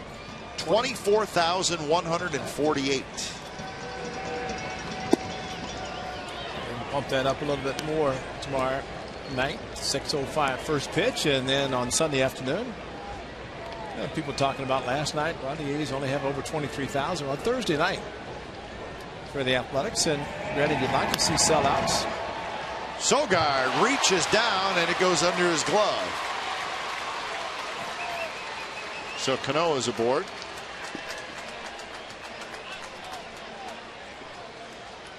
So probably a ball Sogard should have caught. He kind of came in on it. Well, it was cued also slicing away from him as he went in to try to catch it with a bare hand or backhand and then throw. And so that in X mode, the short hop, maybe trying to catch it in the air, almost did. And I think that's probably what he was trying to do more than anything. Goes as a hit, and the hit streak continues for Cano. What, at 23 now? It is at 23. So a leadoff single. That's the 6th hit for the Yankees, and here's Swisher. Swisher has not looked good at the plate against Malone. He's probably not terribly happy about it. Nick Swisher not happy with the fans here at the Coliseum. I was a little surprised to hear that. He said he'd never been booed this bad anywhere. You know, I talked to Swish about that, and it was basically, I think, as Nick described it, there were some things said in right field. Yeah, that's what I thought. Yeah, too. About his wife, you know, getting very personal. And as he said, he didn't want to bring that up. He just said the booing, which I got you. is understandable from his standpoint. But he was disappointed that some of the things were said in right field. And when you're in the outfield, of course, in New York, he's roll call. They love him, the right field, the bleacher creatures and all that. But on the road, it's different. But he was a great player here. And he was traded. It wasn't as if he left as a free agent and signed with the Yankees. He was traded to Chicago and moved on to New York. But, you know, it's a newlywed, and not necessary. It was not necessary. No. Absolutely not. And you know what? I think most players, if you want to say nasty things about me, fine. Yeah. But don't say nasty things about my family. Exactly. So you know what? You can't really blame Nick Swisher for being mad. I mean, if that's the case, and I'm sure it is. It's just not necessary to bring up family members.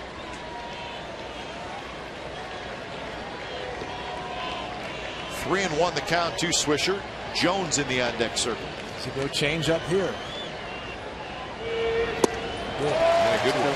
And good time to back it up with another one. See if Cano runs. Yes. Excellent change up. Might have been a strike regardless, but Swish was trying to make it a tie game.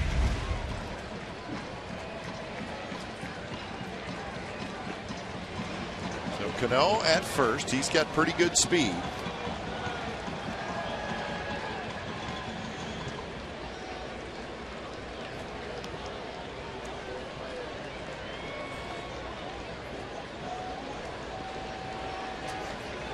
So Malone is right at 100 pitches, and we're going to get some action.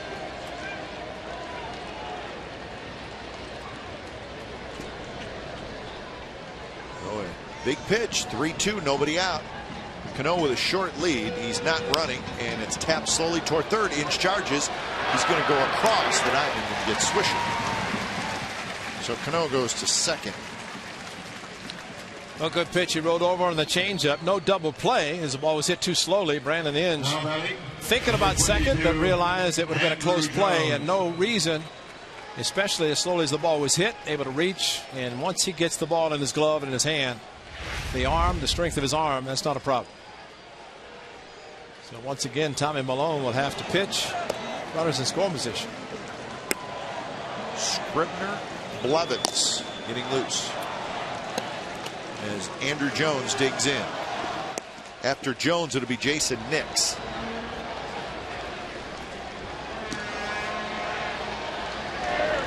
First pitch to Jones is a changeup that catches the outside corner. Kind of a great location because Jones opened up looking first pitch, maybe first pitch fastball to try to hit it hard someplace. So the change up away, even though it was up. Good location.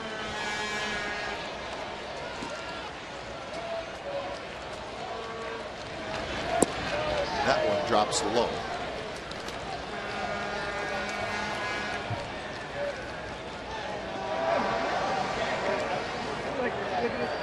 Malone's season high in pitches is 112.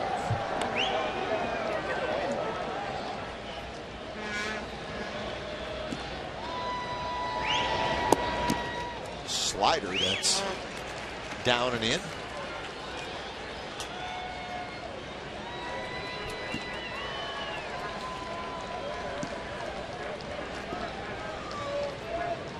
Swisher getting checked out by the trainer.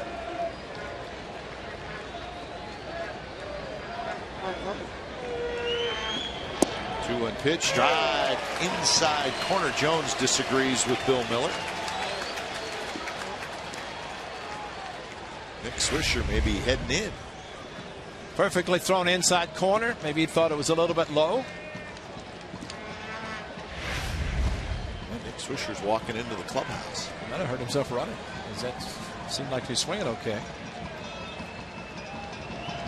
2-2 pitch. Fastball way out of the strike zone. Jones chases it for strikeout number 9 by Malone. Got him twice with change-ups, and you can see Kurt Suzuki going straight up the ladder, and Jones aggressively swinging at a pitch way out of the strike zone, but aggressive as always, and could not catch up with a little bit extra giddy up on the fastball upstairs. And that's a great example, a great illustration of how you change the eyesight. You get the hitter thinking down low, which the fastball inside was called a strike, down, but then went up the ladder out of the strike zone. So here's Nix, who's 0 for 2. And he chases a slider down and in.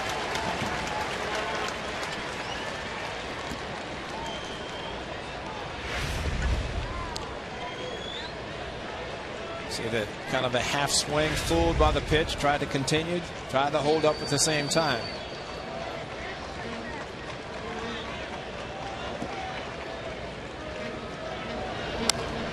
That one cued past Mick Kelleher, the first base coach.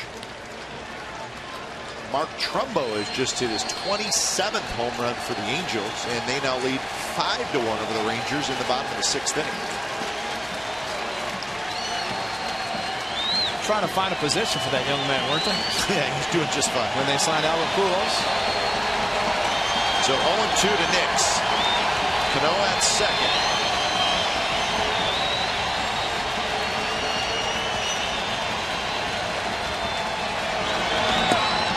Yeah, that's a pretty good take by Nix. That's how great the changeup still. With the number of pitches he's thrown, he's continued to throw an excellent changeup. And you're right, for a hitter not to commit with a pitch like that, even with a check swing, pretty impressive.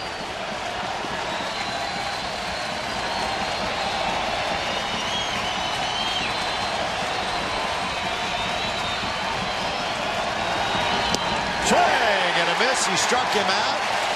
A new career high 10 strikeouts for Tommy Maloney, and he works his way out of another jam. 7th inning stretch from the Coliseum coming up. 2-0 A's.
Strikeouts in 7 innings.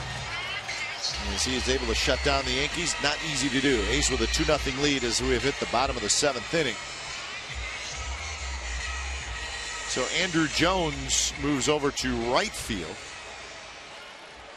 And Raul Ibanez comes in the game in left field. Remember, Nick Swisher just did not look good.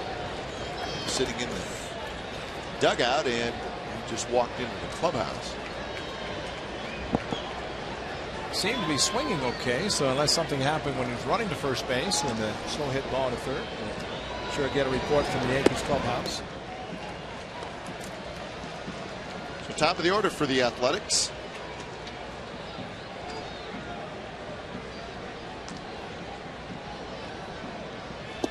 And there's a strike to Coco Crisp on the outside corner. So Nova's still out there. 10 strikeouts, a career high.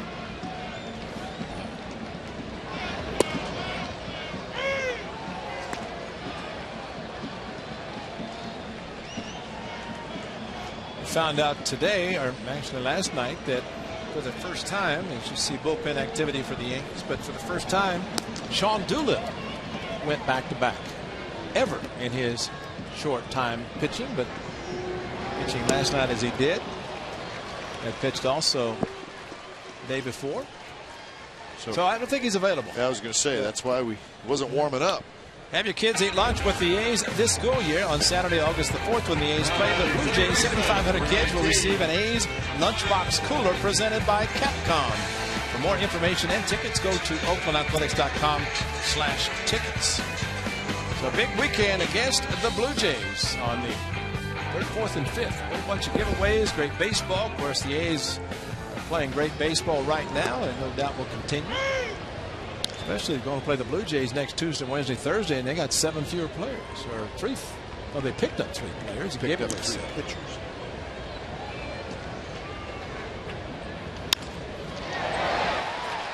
Coming in and going into a dive is Ibanez. So Ibanez in the game gets action, and he makes a nice sliding catch.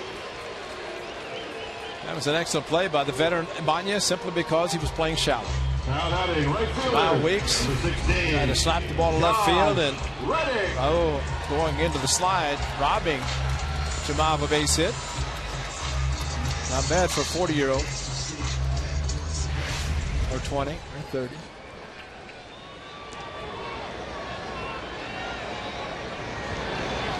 So Reddick goes after the first breaking ball, and he hits it foul. A couple of doubles tonight for Reddick. Both down the right field line. He's also popped out to third.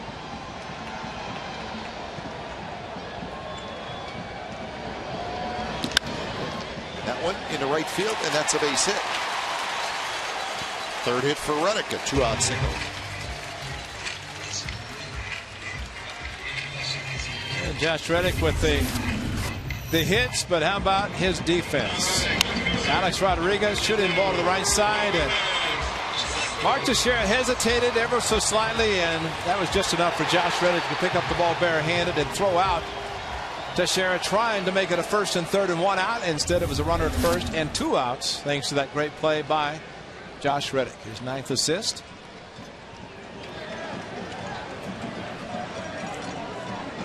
Blevins gets back up.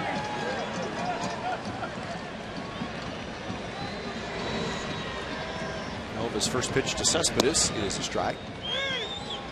That was pitch number 105. Make it 106 for Ivan Nova.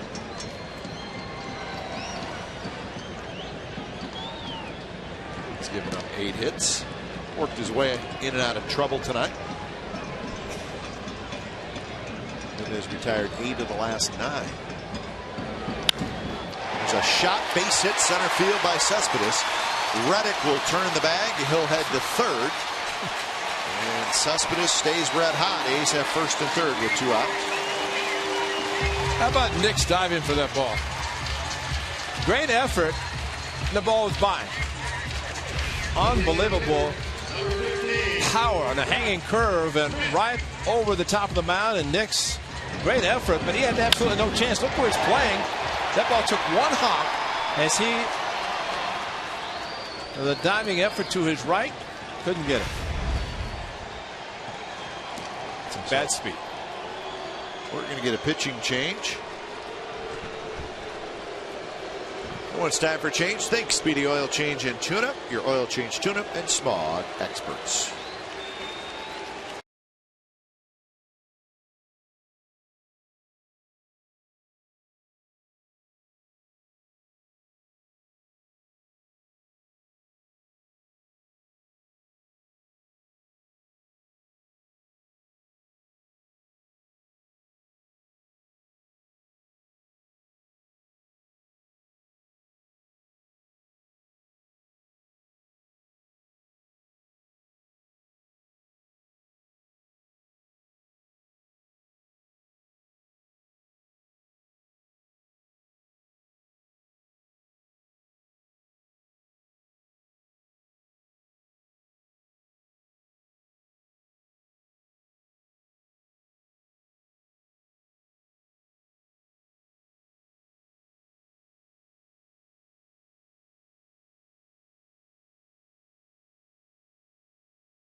Chevrolet and their award-winning cars, trucks, and crossovers. And by Jack in the Box. Get the all-American Jack Combo at Jack in the Box. It's a no-nonsense burger with fries and a drink for only $4.99 plus tax at participating stores.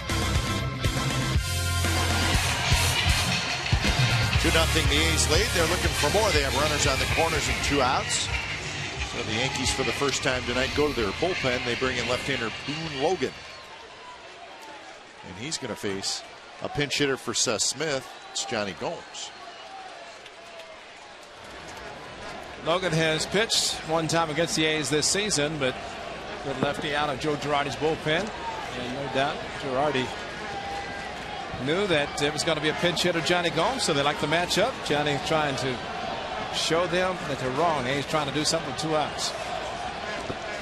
First pitch to Gomes on the inside corner, first strike.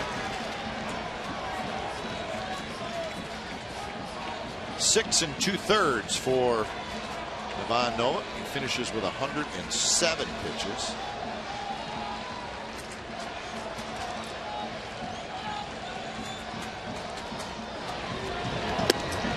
That one just missed, so the count even at 1-1.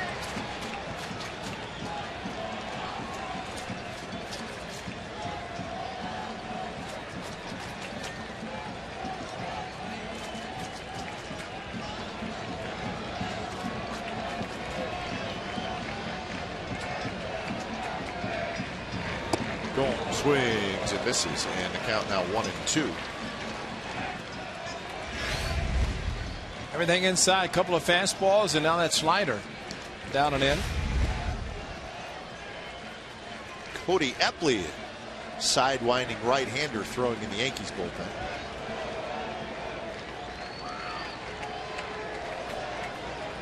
Gomes waits. 1-2 pitch from Boone Logan. It's hit hard but foul. 6-1. The Angels now lead the Rangers in the 7th inning.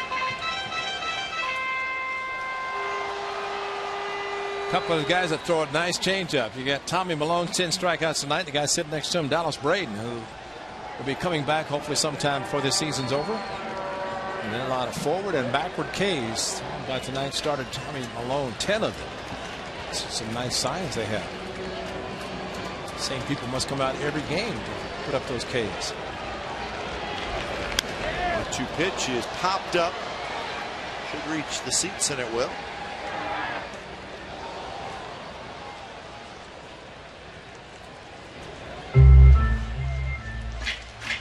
There's Epley. Check out the delivery. So I'm guessing he's for a right-handed hitter. I would think so. Okay, I'd say that's a pretty good chance. Sometimes you just go out on a limb and you make a guess. That's a great guess. Moss is the on-deck hitter. There are 2 outs. Look at the way Logan sets up against a lefty. That right foot's pointing towards the Yankees dugout. Crossfire across his body. Gomes hanging in there. Martin wanted the ball down on the ground and stayed up a little bit.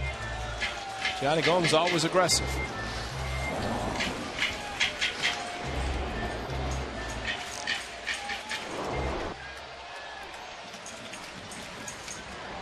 So Logan goes for a walk behind the mound.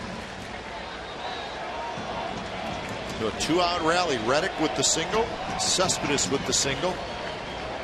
After Crisp and Weeks were retired.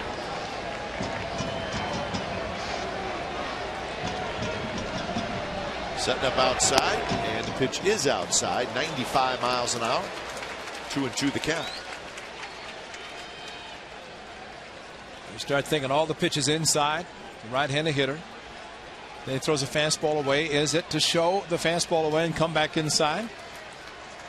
8th pitch in the at-bat. Except for one fastball outside. Everything else has been inside. In the dirt. So a full count. Cespedes will take off from first.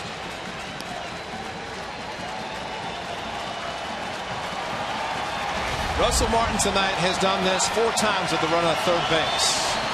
And you can think that there's a possible 4 runs that could have scored if he had not blocked the balls in the dirt. So he's done a very good job. And Johnny Gomes getting the slider down and in, and you have to think not going to give in to it. And another lefty in the on-deck circle. One thing for sure, we know Johnny's going to be aggressive. Cespedes takes off, and Gomes takes high, walked in. That's a great at bat for a pinch hitter, for anybody.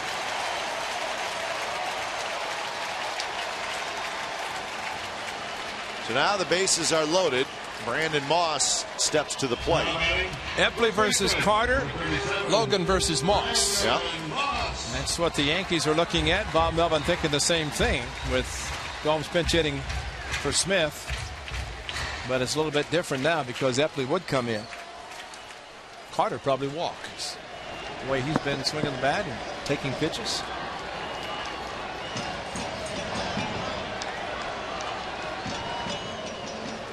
So they're going to visit. Moss 4 for 24 against left-handed pitching this year.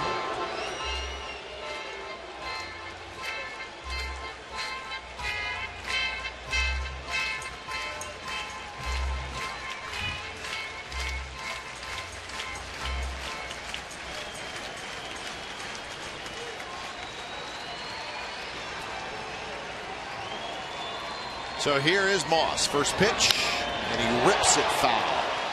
Slider that just laid right over the plate. He was aggressive, but just too quick.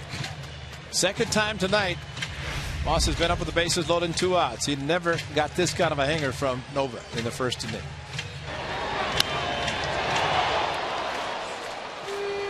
Stay aggressive. Moss 1 for 3 with a double and a run scored. That happened in the 4th inning.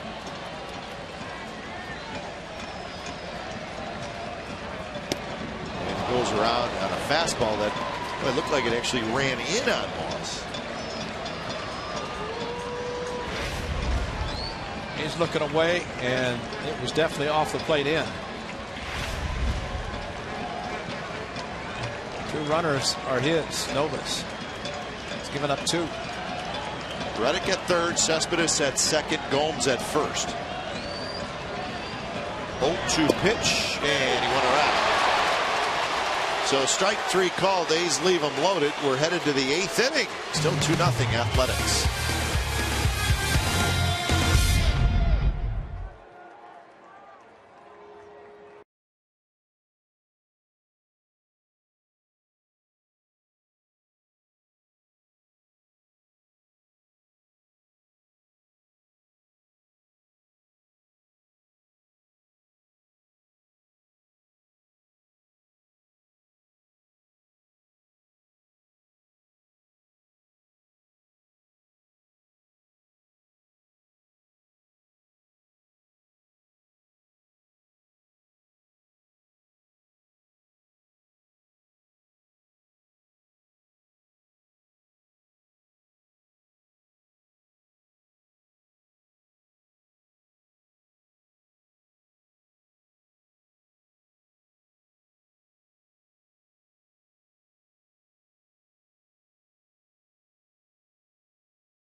Racing in Sonoma.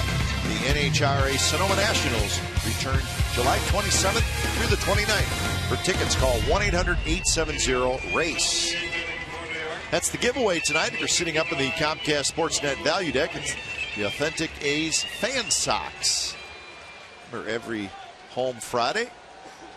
There's a special giveaway if you buy your seats up there. Jerry Blevins comes in. So when it's time for a change, think Speedy Oil Change and Tune-Up, your oil change, tune-up, and smog experts. Jerry Blevins takes over for Tommy Malone. 2-0 with a 2.39 ERA for Blevins.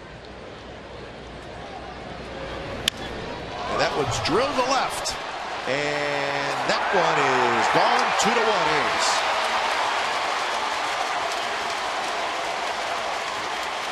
So Russell Martin hits his 10th home run.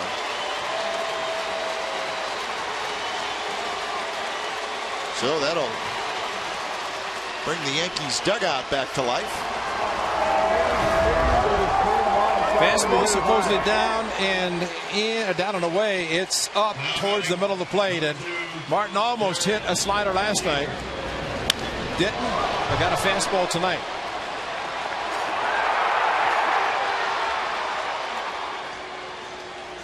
So now the top of the order, and Derek Jeter steps in.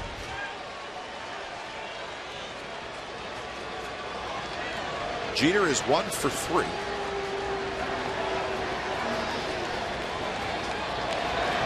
First pitch is chopped towards Sogard, and that's out number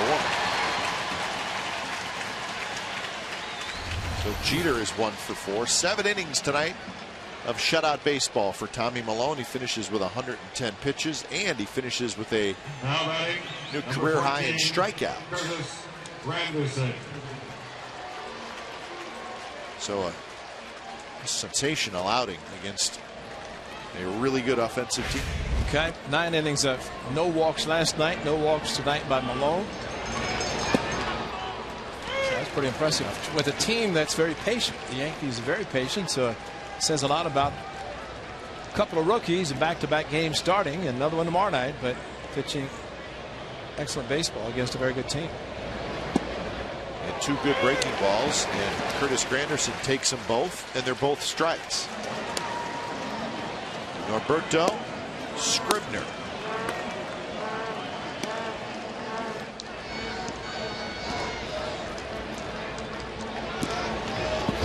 Another slider, this one in the dirt.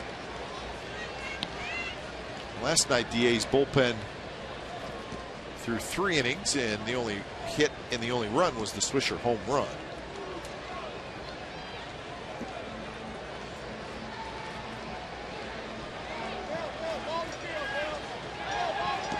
Alpha was great last night.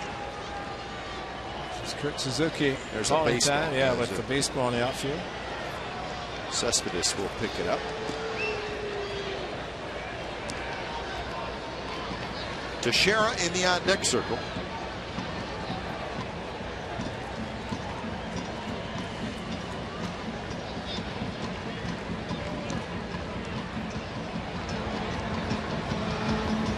Fastball. It's the first fastball Granderson has seen from Blevins, and it's high.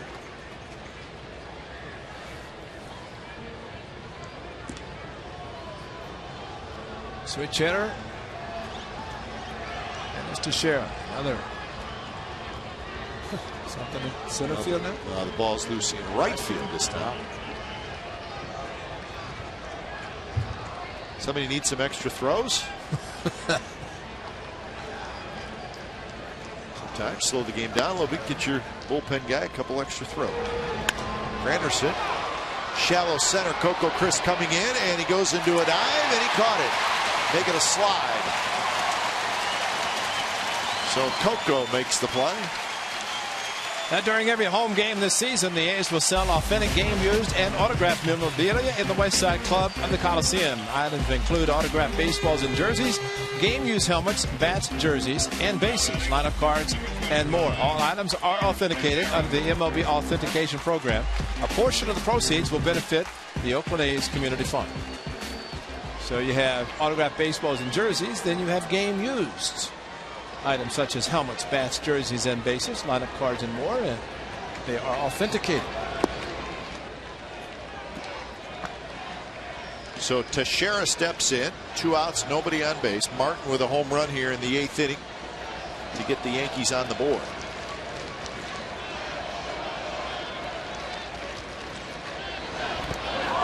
hits Teixeira.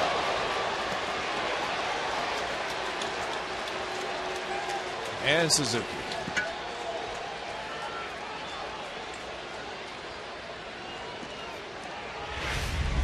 I just want to make sure he got the fastball inside, and Mark Teixeira, right in the left of the knee. And then off of the knee to Suzuki's chest.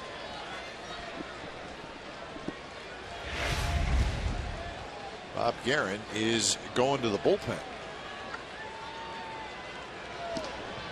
Bob Melvin, excuse me. So Scribner's coming in with 2 outs to face Alex Rodriguez.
Brought to you by Hyundai. It's tonight at 10:30 on our sister station, Comcast Sportsnet Bay Area. Full highlights from the A's Yankees game, the Chopin Championship, and highlights from all around Major League Baseball. Some big series going on this weekend.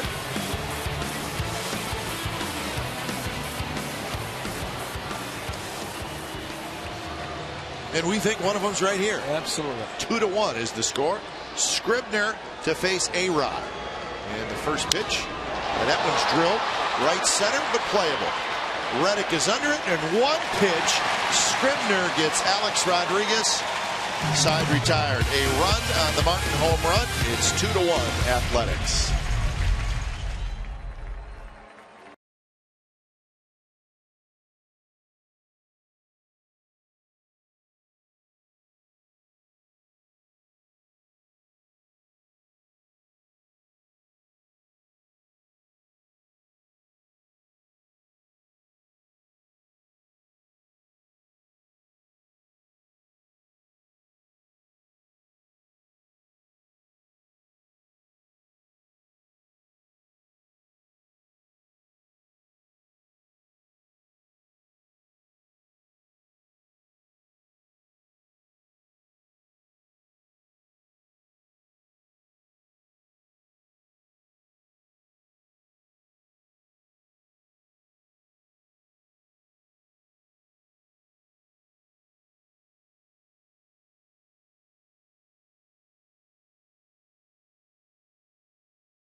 All right, here's our game summary. It's brought to you by your local Toyota dealers. Big play in this game.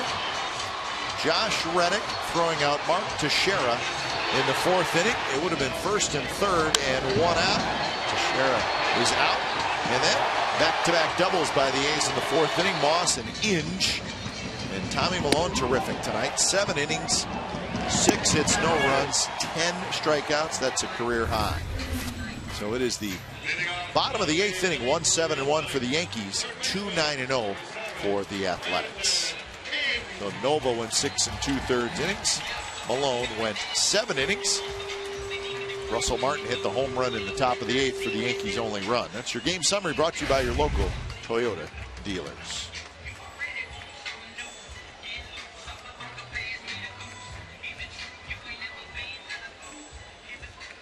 So David Robertson is the new pitcher. When it's time for change, think Speedy Oil Change and Tune-Up. It's your oil change, tune-up, and smog expert. So Robertson, hard thrower, takes over. He'll face Inge, Sogard, and Suzuki.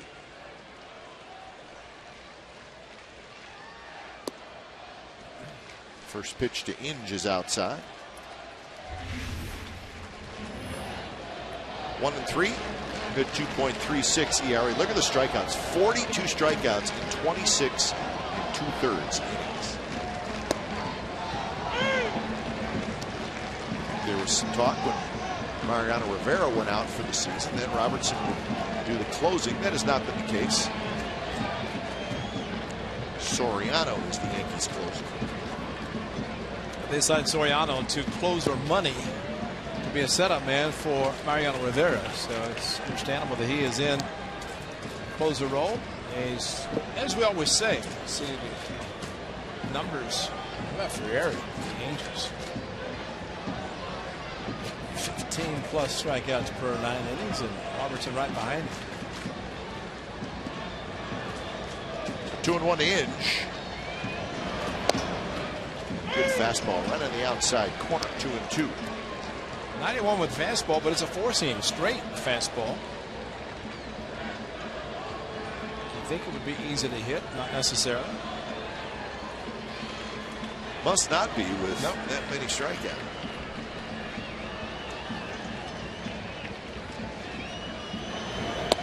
And there's a fastball right there. Inge could not pull the trigger. So that's out number 1. Remember, join us tonight on A's Post Game Live for the A Team. It'll be a radio and TV simulcast of Ken Clark, Vince Ciccione, Ray Fosse, and myself. We get together, talk about the ball game tonight, which we certainly hope turns out to be an A's victory. It's the A Team coming up after the game on A's Post Game Live and on 95.7 The Game. We'll all get together.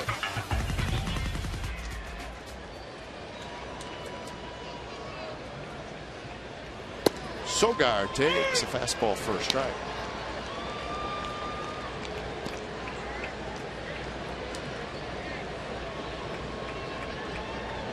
Cook is warming up.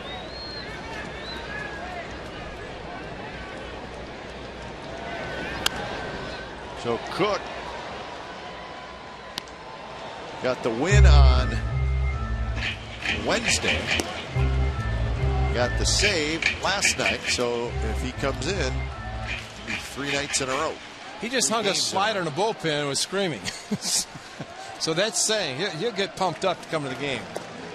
He was not happy with the pitch prior to the one. He just hung. Not often you see a pitcher get upset in the bullpen when he hangs a slider, but that's the intensity of the A's All-Star. Sogard is 0 for 3. He did reach on an error, and that was in the 4th inning. A's with a single run in the 3rd and a single run in the 4th. And a breaking ball tapped slowly up the first base line, and it'll stay foul.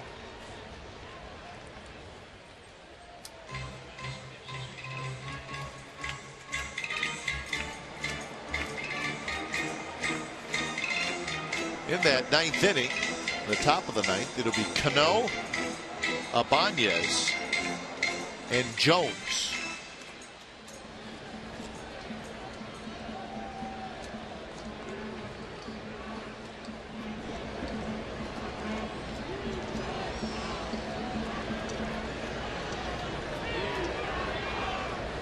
Sogard battling David Robertson.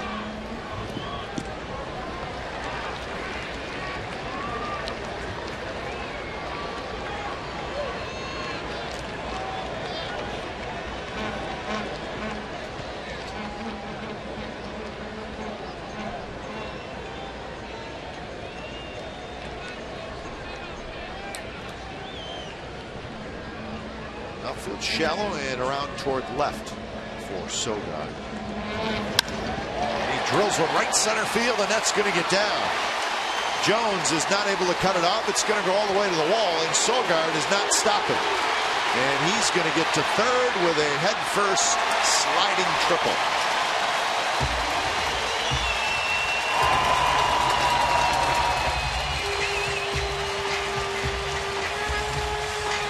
So the A's have a runner at third and one out. Oh, it's so important to get to third base, especially the one out. Try to go fastball inside, and Sogi just pulled the trigger. And once it got past Jones in right field, that was going to be 3. Excellent hitting by Sogard. Maybe think about those 40 innings he played in AAA. This is much better. Might as well go for 3. And he does. And now it's up to Suzuki to try to bring him in, as the infield will play in, but a huge run standing at third with one out. His route out of the box forced him to run about 10 extra yards. He knew he had it easy. They just wanted to go to the slide. That's 2 triples in this game. Coco Crisp tripled in the third. He scored on the sac fly. And that was the A's first run. They had one in the fourth, trying to add a huge one here in the 8th. First pitch to Suzuki is inside. Don't forget about 4 doubles.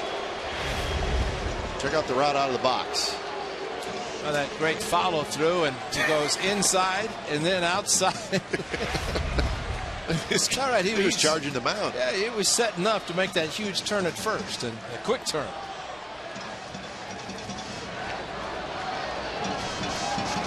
Big insurance run, infield in. That one bounced foul down the third baseline.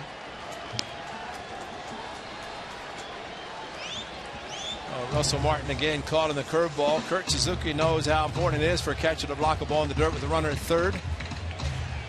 Suzuki looks down to Mike Gallego as Martin looks in the dugout, and Gallego now talking to Eric Sogard.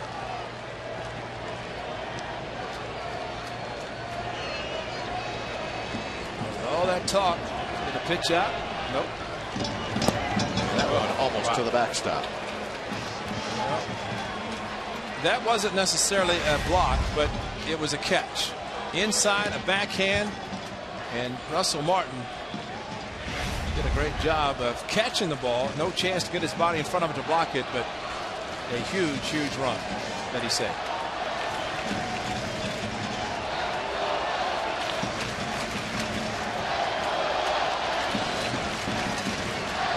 So 2-1 the count. 0 for 2 for Kurt Suzuki with a sacrifice.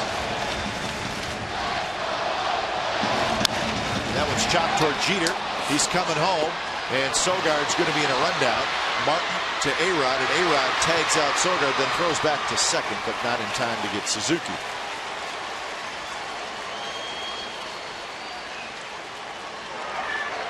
So fielder's choice, and Suzuki not get Sogard home. Well, it was a contact play. Sogard down the line. As soon as contact was made, he took off, but a very good play because he stopped and enabled Kurt Suzuki to get into scoring position. So now it takes a 2-out hit for the A's to score a run. So it'll be up to Coco Crisp. Coco is 1 for 4 tonight, a triple and a run scored. And he's 4 for 8 in the series with a couple of runs scored.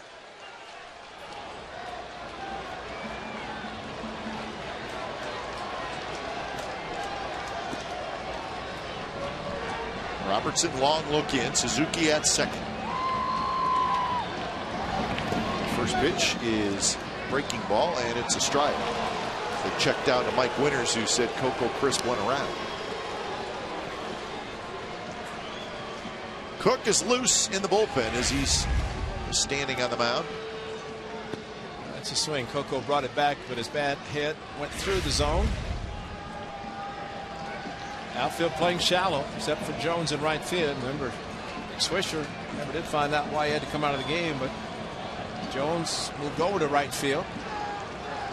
And Manion's in left. Swing and a miss. Another hard breaking ball.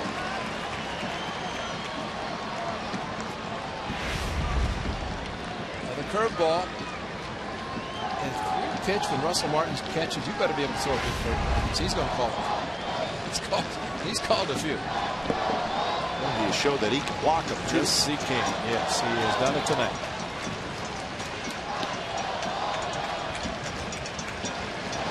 Pitch, and there's a heck of a block. That one bounced, looked like out in front of home plate.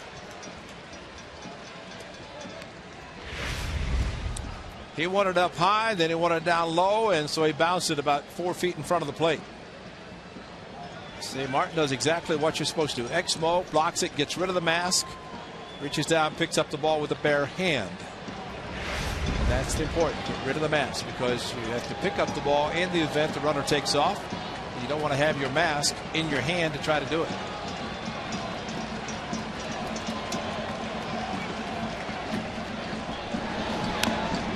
Check swing. Outfield very, very shallow. That's Curtis Granderson, who's playing a deep shortstop. Jones must not have gotten the memo in right field. Abanez is very shallow left, but Granderson, it's almost comical how shallow he's playing.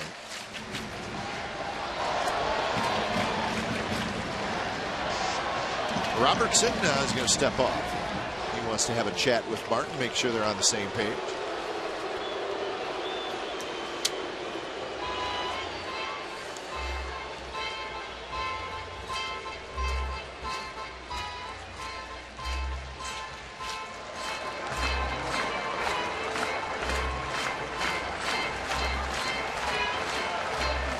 A's looking for their 49th win of the year. The two teams ahead of them in this crazy AL wildcard race, the Angels and the Tigers, have both won, and the team that the A's are tied with, the Orioles, they have also won. That's a final. The Angels 6, Texas 1. Weaver gets his 12th win. Trumbo homered his 27th. Trout homered his 15th. I think we're going to say that a lot as the years go on. A lot of years. Trout and Trumbo homer. 2-2 pitch in the dirt, and now a full count. Jamal Weeks will be next.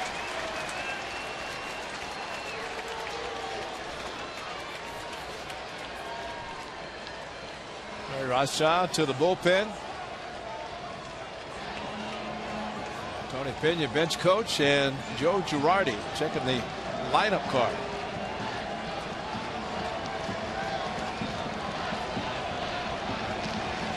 I don't think they'll give in to him. It's got to be another curveball the way he's throwing it. It was, and it's bounced foul. Well, it's such a pattern tonight, and not so much Russell Martin, the catcher, calling them, but Ivan Nova, great curveball. Martin called a lot. He threw a lot. Very successfully. And now with David Robertson doing the same thing. Fastball straight. I think if he throws a fastball and it jams him, he might get a base hit. Shallow outfield. Fastball missed the target. It's outside, and it's a walk. So first and second, 2 outs. Now batting, second baseman, number 19. So Weeks will hit. Think of times when a pitcher catcher fall behind a hitter, they'd rather not give in and start fresh for the next hitter. In this case, it's Jamal Weeks, and all this with 2 outs after a 1-out triple by Eric Sogard.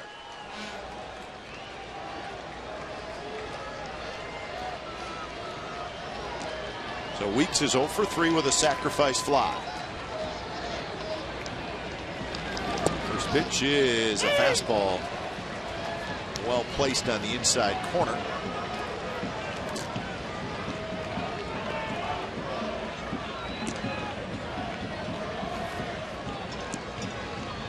Weeks 2 for 7 in this series.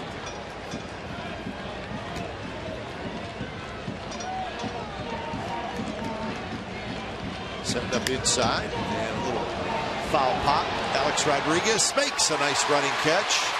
Hops into the A's dugout, gets a little help after he makes the catch, and the A's do not score, stranding a pair. The All-Star Ryan Cook is coming in. It's a 2-1 lead. The A's over the Yankees.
A's with a 2-1 lead. It's the top of the 9th inning, and Ryan Cook comes in. He's going to try to save it for Tommy Malone. When it's time for a change, think Speedy Oil Change and Tune-Up, your oil change, tune-up, and smog expert. So Cook is in. Third straight game he has pitched. To the opponent's batting average, 111. And he's facing Cano, Ibanez, and Jones. First pitch is a slider down and in. Cook got the save last night, gave up the home run to Swisher. He got the win on Wednesday afternoon. And Cano down the left field line. Cespedes toward the corner, and it's gone.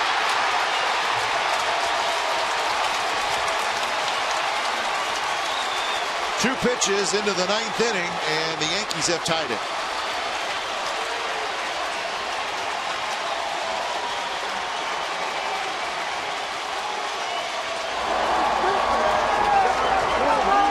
So really a line drive the other way, but it got out by a decent amount. Missed the slider inside, came back fastball away, and Cano didn't miss it. That's what makes him such a great player, because he can use the whole field. And a line drive down the line. So 2 home runs, one last inning, one this inning. And all the runners the A's have left on base have come back at this point to haunt them. We always worry about it. Yeah. So you watch where this ball landed. I mean, it had. When it was out by fair, it's just a line drive. Ibanez with a line shot, and Inge has it. So that's out number 1 here in the top of the 9th inning.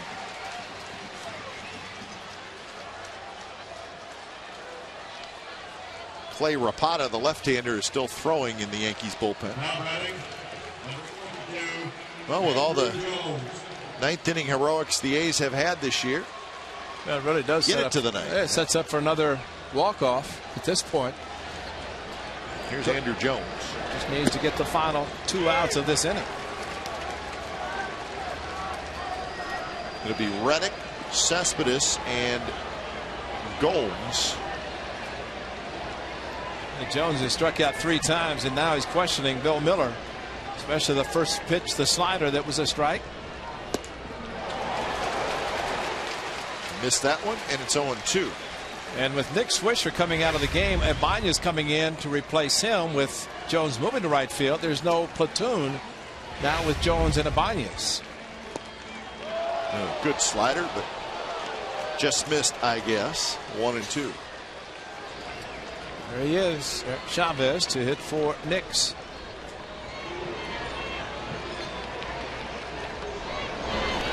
Swing and a miss on a high slider. So Andrew Jones 0 for 4 with 4 strikeouts. So 2 outs.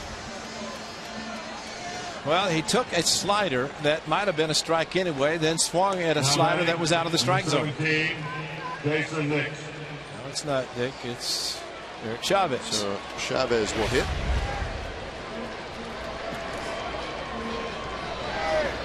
And the first pitch is low.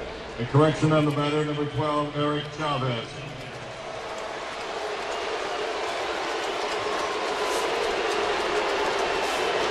Chavez was 0 for 2 last night.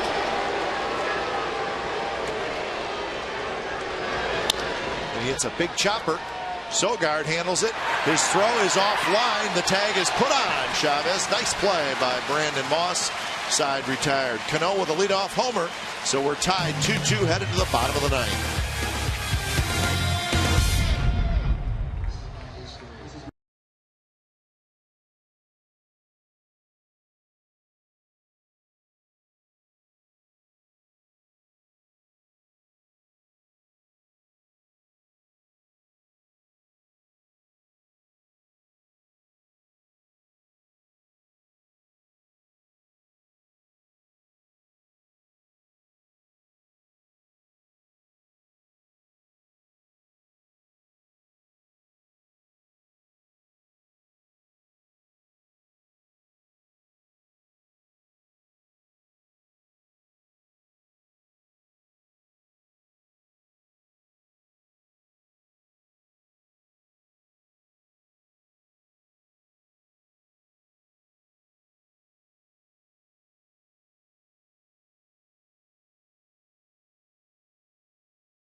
Creek Casino Resort on Friday, August the 17th. All participants that purchase a special ticket for this event will receive an exclusive Filipino heritage beanie and a traditional food item served in the Westside Club. Throwing out the ceremonial first pitch will be boxing champion Nodito, the Filipino Flash, Donaire Jr. For tickets, go to oaklandathletics.com/Filipino.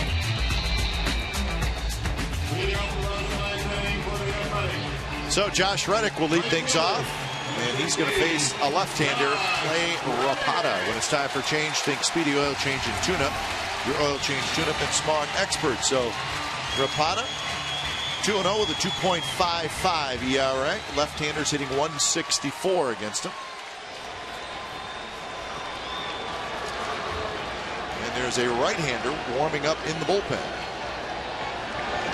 So you wonder if this is a one-hitter appearance for Rapata. Cano is now at second base. Nix is out. Reddick is 3 for 4. 2 doubles and a single. And there's a fastball on the outside corner for a strike. If Cano's in the game, there's no DH now, as the pitcher has to be hitting in that spot in the batting order. With Xavi pinch hitting for Nix. Cano, and they went for defense, understandably, and wanted to put the pitcher in the spot.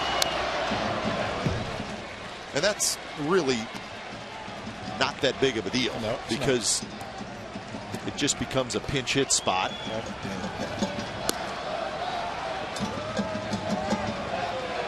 The game would have to really go deep into extra innings for it to become an issue. 1-2 pitch, way outside. Cespedes will be next, and then Gomes.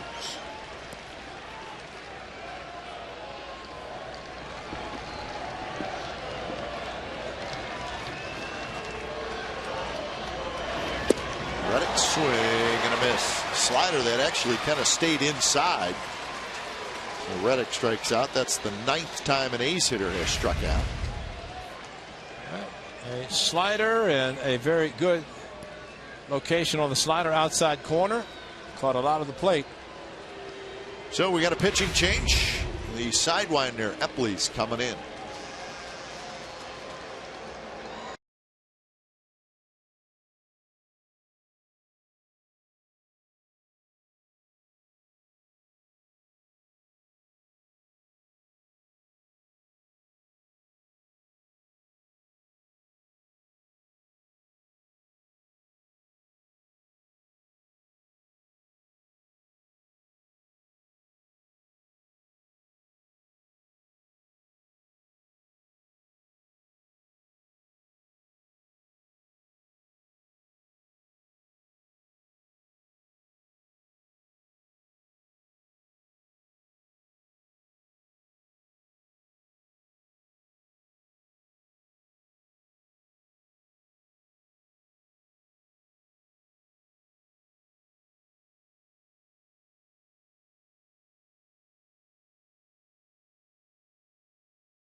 Game set against the Yankees. Jared Parker, Phil Hughes is your pitching matchup.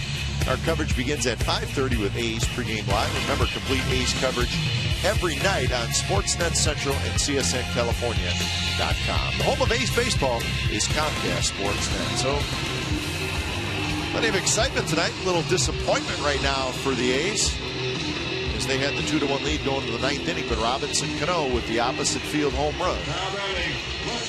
So we're looking for some heroics here in the bottom of the 9th. 1 out. Cody Epley comes in. Talked a lot about how good the A's bullpen is. Yankees bullpen's pretty good. Yeah. And they've gotten good work from not necessarily their big name guys. You saw Rapata. And this guy, Cody Epley.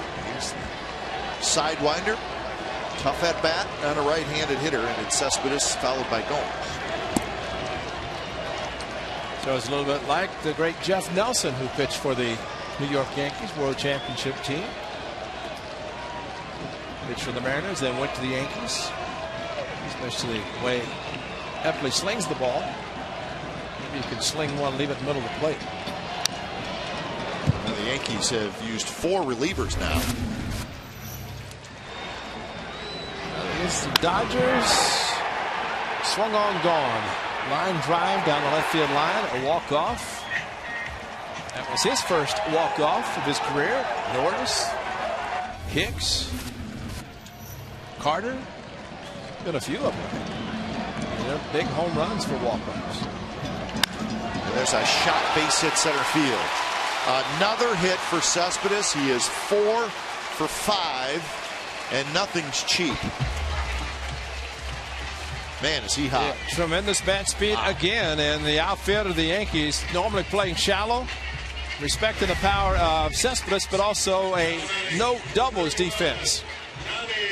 Got the foot down, and amazingly how quickly he gets the bat through the hitting zone. Watch this ball take off his bat. but Granderson playing very deep, able to cut it off. Right, he is 18 for his last 31. Well, he's hitting like he will be the player of the week, the way he's going. Our player of the month, that is, our player of the week. So here's Johnny Gomes. Cespedes, he's already got a stolen base tonight. That was back in the 3rd inning. So that option comes into play. In the outfield, very, very deep. There's no doubles. After seeing the Yankees outfield play shallow earlier in the game last night, now can't even see them in the outfield. They're road gray uniforms. Trying to get hit on the knee. Well, you understand what they're doing. Oh, yeah. But it also could help you get a 1st to 3rd situation. Oh, if there's a base hit, you'd have to almost be assured to be a 1st and 3rd. And if a ball is hit in the gap, doesn't mean the Cespedes can't score. Remember, Mike Gallegos, one of the most aggressive third base coaches in the league. So he is able to spot the outfielders. The ball is hit their direction. And that's that hard sinker, and that one on the inside corner first drive. CA's third base coach, former Yankee second baseman. Some great stories about the late boss, George Steinbrenner.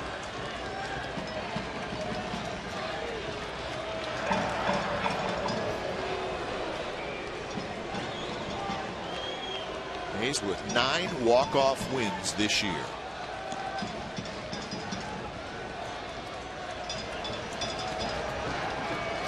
Carter has one of them. Pinch hit, 3-run home run. And that one outside, and now it's 3-1 to go.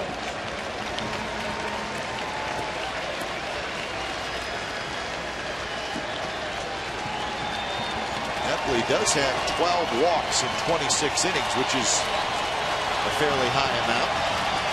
He stayed with the fastball except for the slider he threw to Cespedes, and he hit a ringing single to left center. But Johnny Gomes, they have been fastballs. One almost hit his left knee, which he would have taken one for the team.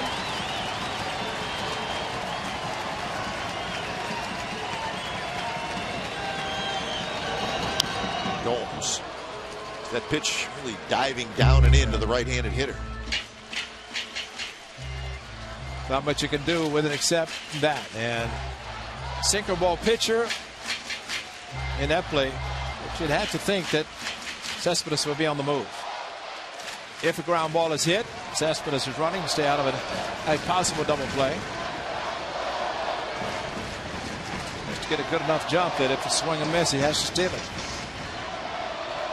He's not running, and it's bounced slowly in the hole. Jeter, and it takes a weird hop, and everybody's safe.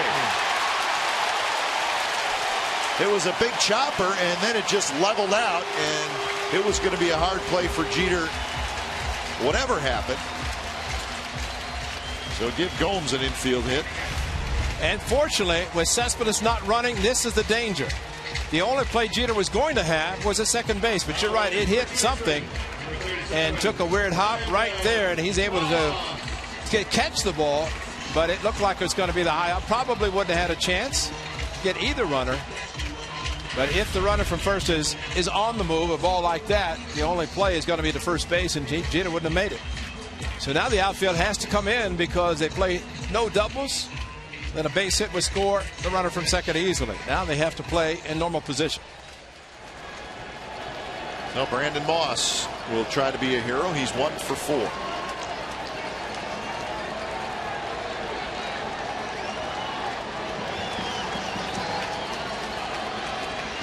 Epley, quick look, and the first pitch is lined to right field. That's a base hit. Here comes Andrew Jones. They're waving home Cespedes. The throw to the plate, not in time, and the ball game's over. Moss wins it for the Athletics, and they will walk off for the 10th time this year.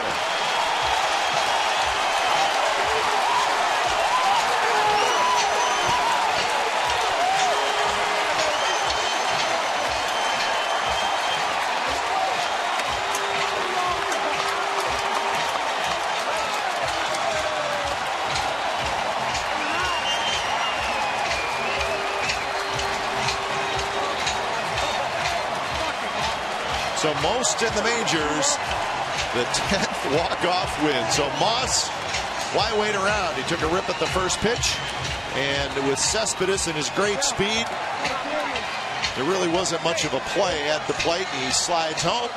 So the A's beat the Yankees for the second night in a row. The final score is 3-2. So just more excitement here at the Coliseum in front of 24,148. Okay, like you said, great jump by Cespedes, great speed, and he went on contact. A little bit of a tough time because there's only one out, but he read it perfectly and was able to score easily. Jones charged it, but no chance to throw him out. But Johnny Gomes, a great at bat, two great at bats for Johnny Gomes. This time a base hit, the previous one with a walk, but what a game again. Indeed, we're getting used to it. It's fun. They set it up perfectly. I don't think, well, Cano hits the home run. It just sets it up perfectly. So Brandon Moss is standing by downstairs. Brandon, congratulations. We think it was just let Cano hit the home run so we can have some more fun. But how much fun are you guys having right now? That was a great game right there. Tommy, he pitched unbelievable. Nova, he pitched really good. He got himself out of a few jams and did a really good job himself and kept his team in it, and they battled back. And right there we just battled and tried to get guys on, and then right there I was just trying to stay aggressive but not hit a ground ball. What happened to your jersey? I got it ripped off. It got ripped off. I think Johnny got it. What a surprise. Well, you didn't waste any time at the first pitch hitting from Epley, and you had the bases loaded twice tonight with 2 outs, but aggressive at this and that. Talk about it. Yeah. Oh, God. Oh, my.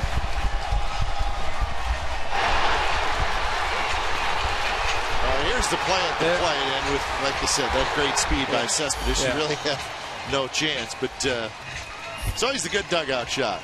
Look at Bob Melvin. He wants to coach third base. Let's go, and happy with 5 games over 500, and so many great things happening tonight. And Brandon, I understand you're able to recover. Yeah, I'm good. Can you hear me? All right, you hear us okay? Yeah, I can hear you. Can you hear me? Yeah, you're doing fine. Watch out. There's another one coming. You may want to be heads up. Look out. Just moved off a little bit. Here it comes. Move out of the way. Attaboy.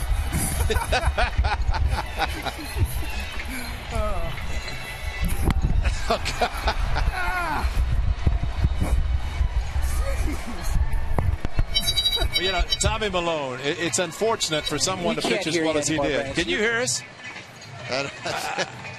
I think another microphone is history. Somebody's going to be charged a lot of money for those microphones. That's 2. But Tommy Malone, a great job of pitching. 10 strikeouts. He was unbelievable. And so many runners left on base. And the runners in scoring position was horrible tonight. They left 14 on base tonight, but yet they went a ball game. And I think that says a lot about this club, to have all those negatives but come out with a positive and a big win. And you also feel like we've seen so many walk-offs now.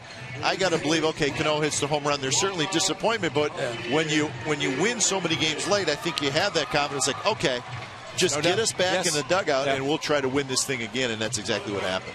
I think they would have preferred, and Ryan Cook would disagree. He wants to get the save for Tommy Malone, but all those things happening, and it's almost as if it's scripted. Tie the game in the 9th, the A's will come back. Don't want to do that starting next week on the road because it's reversed, but the club is playing excellent baseball, a lot of confidence, and I think it showed with Brandon Moss coming up in those situations. Remember, he had the bases loaded twice with 2 outs, so it makes it a little bit more difficult, but he's an aggressive hitter, and he showed that coming up in the 9th inning with the go-ahead run at second base. So the A's have now won 7 out of 8. They're 49-44, and they remain a half game out of that second. I know if anybody can do it, you can do it. That's right. Keep you updated. So more fun tonight at the Coliseum. We're getting used to it. 3-2 is the final. The A's beat the Yankees on Brandon Moss, his RBI single in the bottom of the 9th inning. You've been watching Oakland A's baseball on Comcast Sportsnet, part of the NBC Sports Group. Don't go away. A's postgame live with Brody Brazil, and Fernando Vina is set to go from the studio. 3-2. A's win it in walk-off fashion.